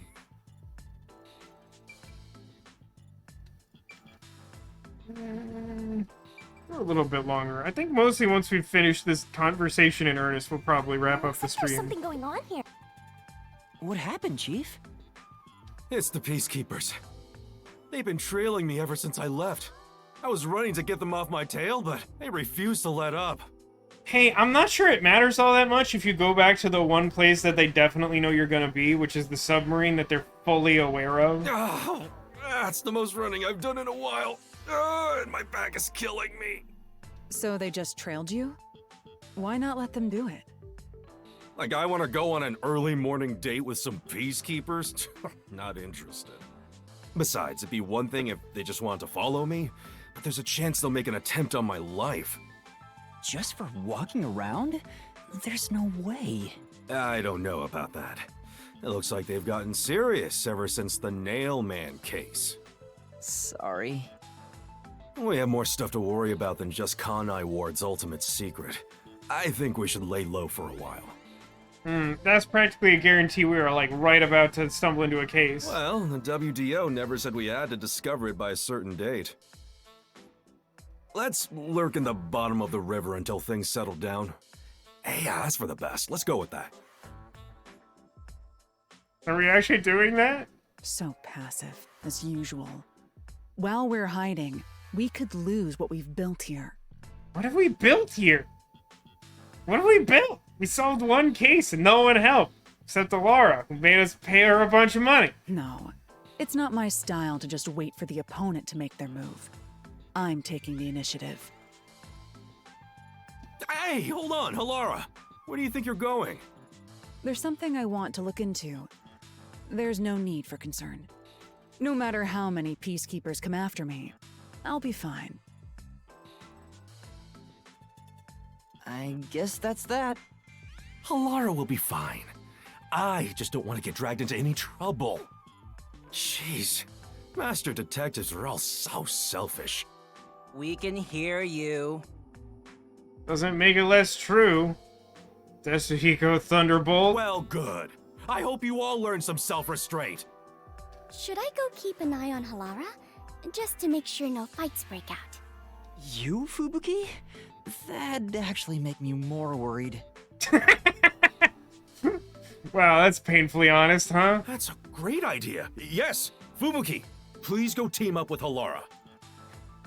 Roger that. Off I go. The exit is over here. See, like, I truly do think that the writing in this game is a lot of fun. Even, like, the mysteries at large are good. It just struggles when it gets down to these details that are kind of important to the gameplay that they've set up. Are you sure sending Fubuki is a good idea? Despite how she acts, Fubuki has one of the strongest powers of all master detectives.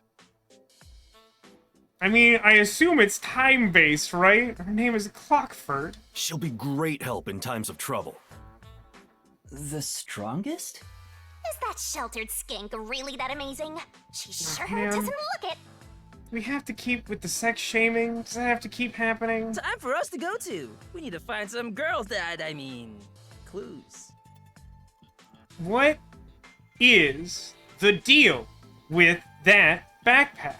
Where did it come from? And why is it huge?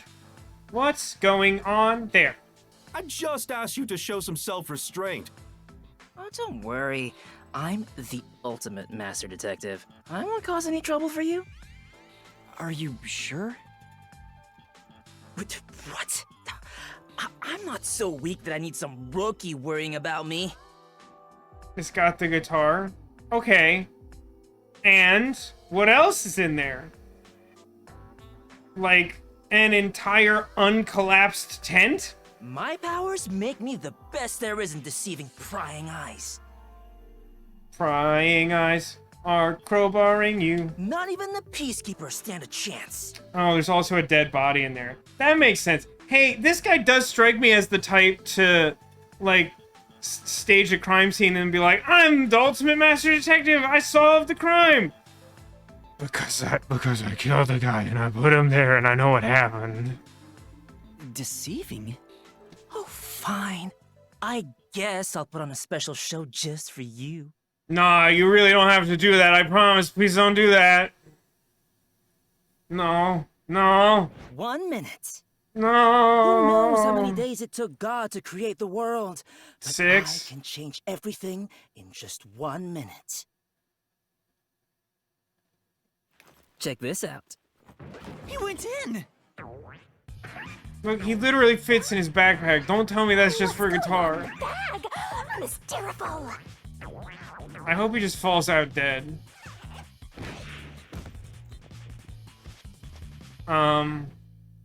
Ta-da! That's pretty unsettling. Huh? Yikes Tetsuhiko? forever. Wow, you totally look like Chief Yako. What do you think? The perfect disguise, huh? Mastery of disguise is my forte. And your voice, too. I didn't think your disguise would be so good. I mean, if it's a superpower, it better be pretty good. Really? I think I'm far more handsome than that. My backpack has tons of different tools inside. Using them allows me to disguise as anyone pretty much perfectly. But if the backpack does it, it's not a superpower, right? It's just a backpack full of stuff. And there you have it. Are we gonna get an explanation for why, at this point in the game, they added garbage texture to the ground of the submarine? Like, they literally had to add new textures to make the place look garbagey, and there's just no explanation. Not only can you change your voice and looks, but your height and build, too. I'll have you know that this isn't magic or some cheap copycat ability. We literally have superpowers. It could just be magic. I'm really confused as to why we're making this distinction. This is my disguise. It's a highly refined technique. Disguises don't have to be exactly perfect. Any flaws can be covered by matching the overall impression. In short, I just need to imitate the subject visually and psychologically. Oh, is that all? To be honest, it does put a huge strain on my body, though. How about your right hand? Does it cause problems there? I thought the shorty detective was all talk, but this kid ain't bad. Guess he's not totally useless like you are, Master. I mean, the way that we've solved cases so far, this ability doesn't seem extremely useful. I mean, like, you could use it to, like, infiltrate places and try to get information from people who don't want to talk to you, but, like, well, I'd say it wouldn't be admissible in court, but also, like, the WDO doesn't, like, follow the law, because they're above it. So you get it now? With my disguise ability, the Peacekeepers will never be on my tail. There is one kind of notable problem with that, though. You've gone well out of your way to point out that it's not a superpower, unlike other fortes that are literally superpowers, and it requires the use of this backpack. As a result, this extremely distinct backpack is a way that they could easily follow you. Anyway, I'm off to pick up some babes. I mean, work the case. In my district, there's no shortage of cuties. Hey! Master detectives are all so selfish. The WDO needs to teach them cooperation. Cooperation? I'm sure Halara and Desuhiko are confident working alone. If I want to become a detective, I have to gain the same confidence they have. But it feels like I'll never get there at this rate. What's the matter, Shinigami? You never look so serious. Why so I just serious? realized something. There's so much you can do if you can disguise yourself as anyone. Uh-oh. Shouldn't, okay. Like, you know, everything. You're thinking about something awful again. You're definitely thinking about something I don't want to know about. Awful? I just have a bit of a mischievous nature is all. How rude. You don't respect the rights of a dead god. I feel attacked. Maybe I'll just take off and go haunt someone else. Yeah. By the way, Chief Yako, what should I do? Well, we may have to hole up here for a while. So, I'm gonna need you to clean this room. We might as well have it tidied up while we're in here. No respect. You want me to clean the room? Isn't that more of a job for a housekeeper rather than a detective? I'll be honest with you. I would be really concerned about any housekeeper who would agree to walk onto this submarine to clean it. I feel like they would necessarily either have, like, ulterior motives and want to sabotage the submarine, or just somehow be, like, a dangerous person we probably don't want to let into our secret submarine base. Or just someone who's, like, not bothered by the fact that it seems very likely we would kidnap or murder them. Trust me, this is also part of a detective's duty. I'm counting on you, Yuma. Fine. Well, I guess I know why we have garbage textures now.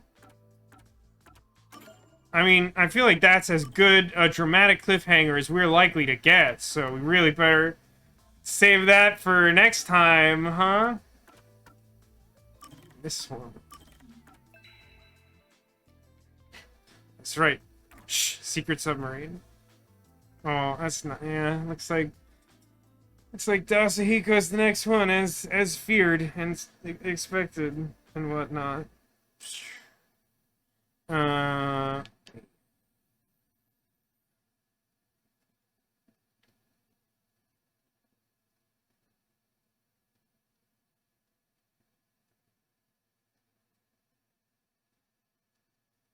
There we go.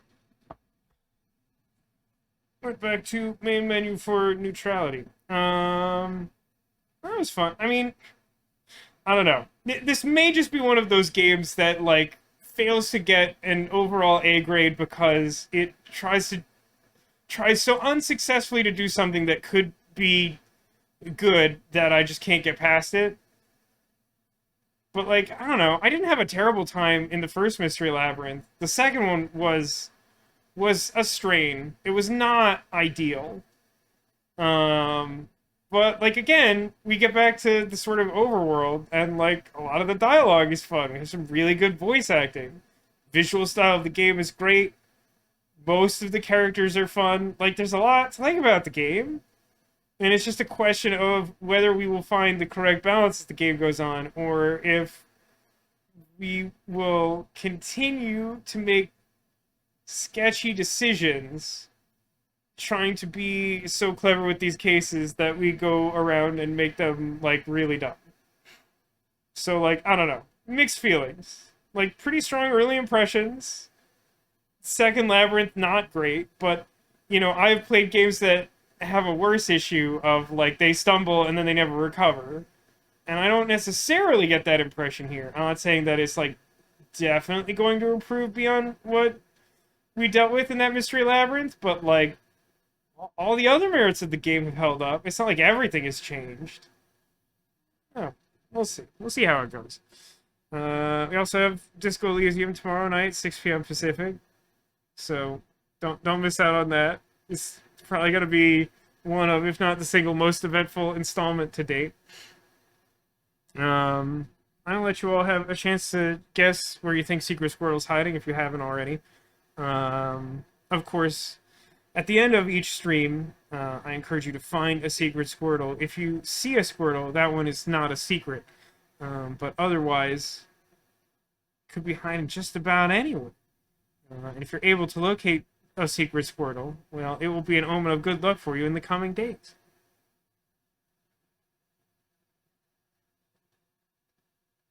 Now, there's something I want to show off while I let you all worry about that.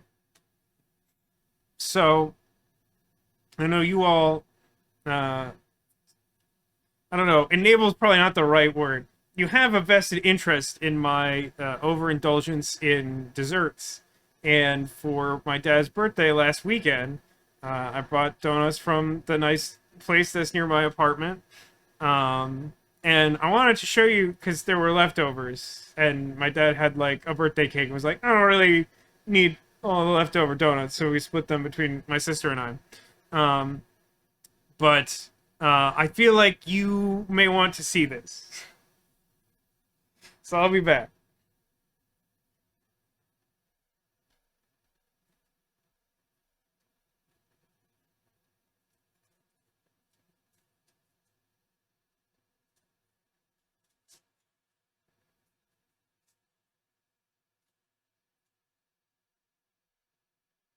So, I don't really have a container large enough to properly store this, so I had to put it in one of my bigger bowls.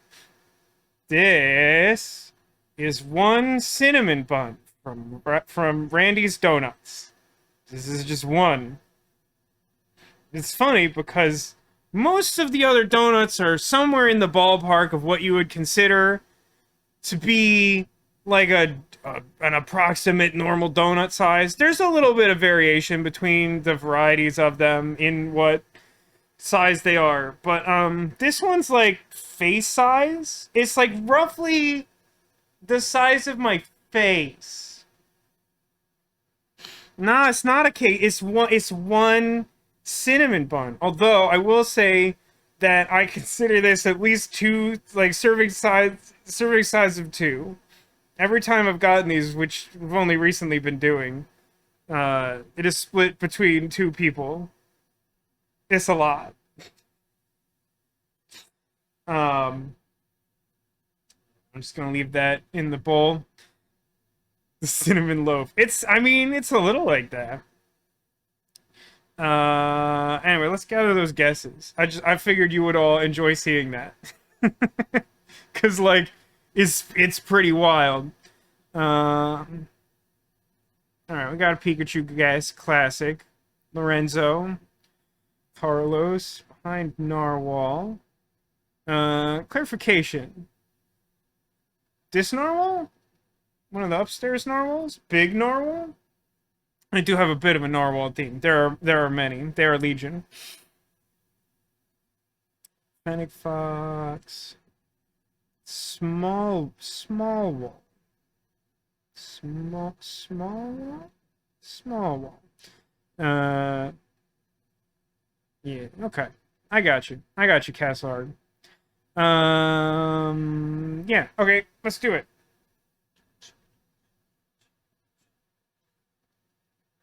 Let's see. So, I think the structurally correct way to go about doing this is start with the fox pile. We got Fennec Fox.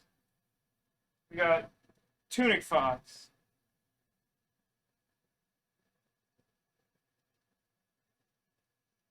And hiding back there, I have an assortment of Pokeballs, perfect for catching a Pokemon such as a Squirtle. However, these ones, they're not functional. They don't have a Squirtle in them. Or they'd probably all have a Squirtle in them, but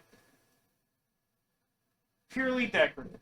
Had a Pikachu guess, as we often do.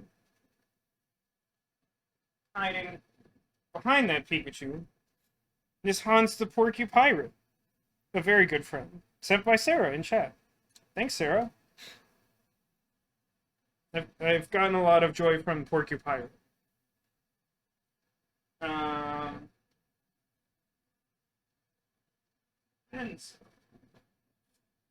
know that there's a good way to do this. I've set this up poorly for myself. So,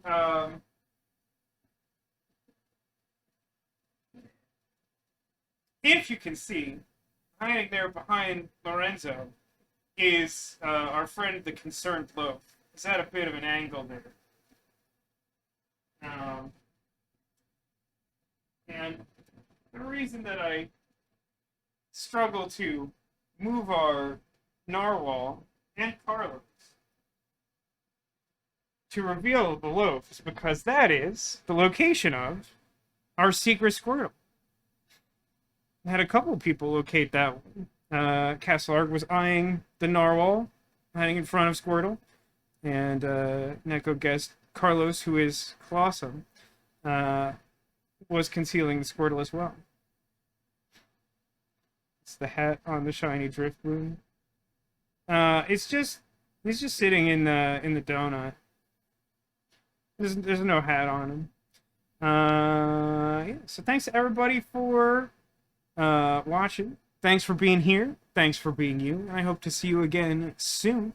As I mentioned, we'll be back tomorrow with Disco Elysium, and we just hit a big story point, so frankly I have no idea what's coming, but it should be exciting. I think it'll be a particularly fun one. Or it could be awful, but you do kind of always run that risk with any segment of Disco Elysium.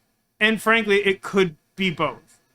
But I do really encourage you to check that out or catch up on the YouTube playlists if you're interested in seeing how that playthrough is going, because I think some people in chat will attest to the fact that it has been an abnormal playthrough in a game that's already pretty weird by its nature. But next week we'll be back with another installment of Rain Code, and we'll probably pair with Dasahiko Thunderbolt.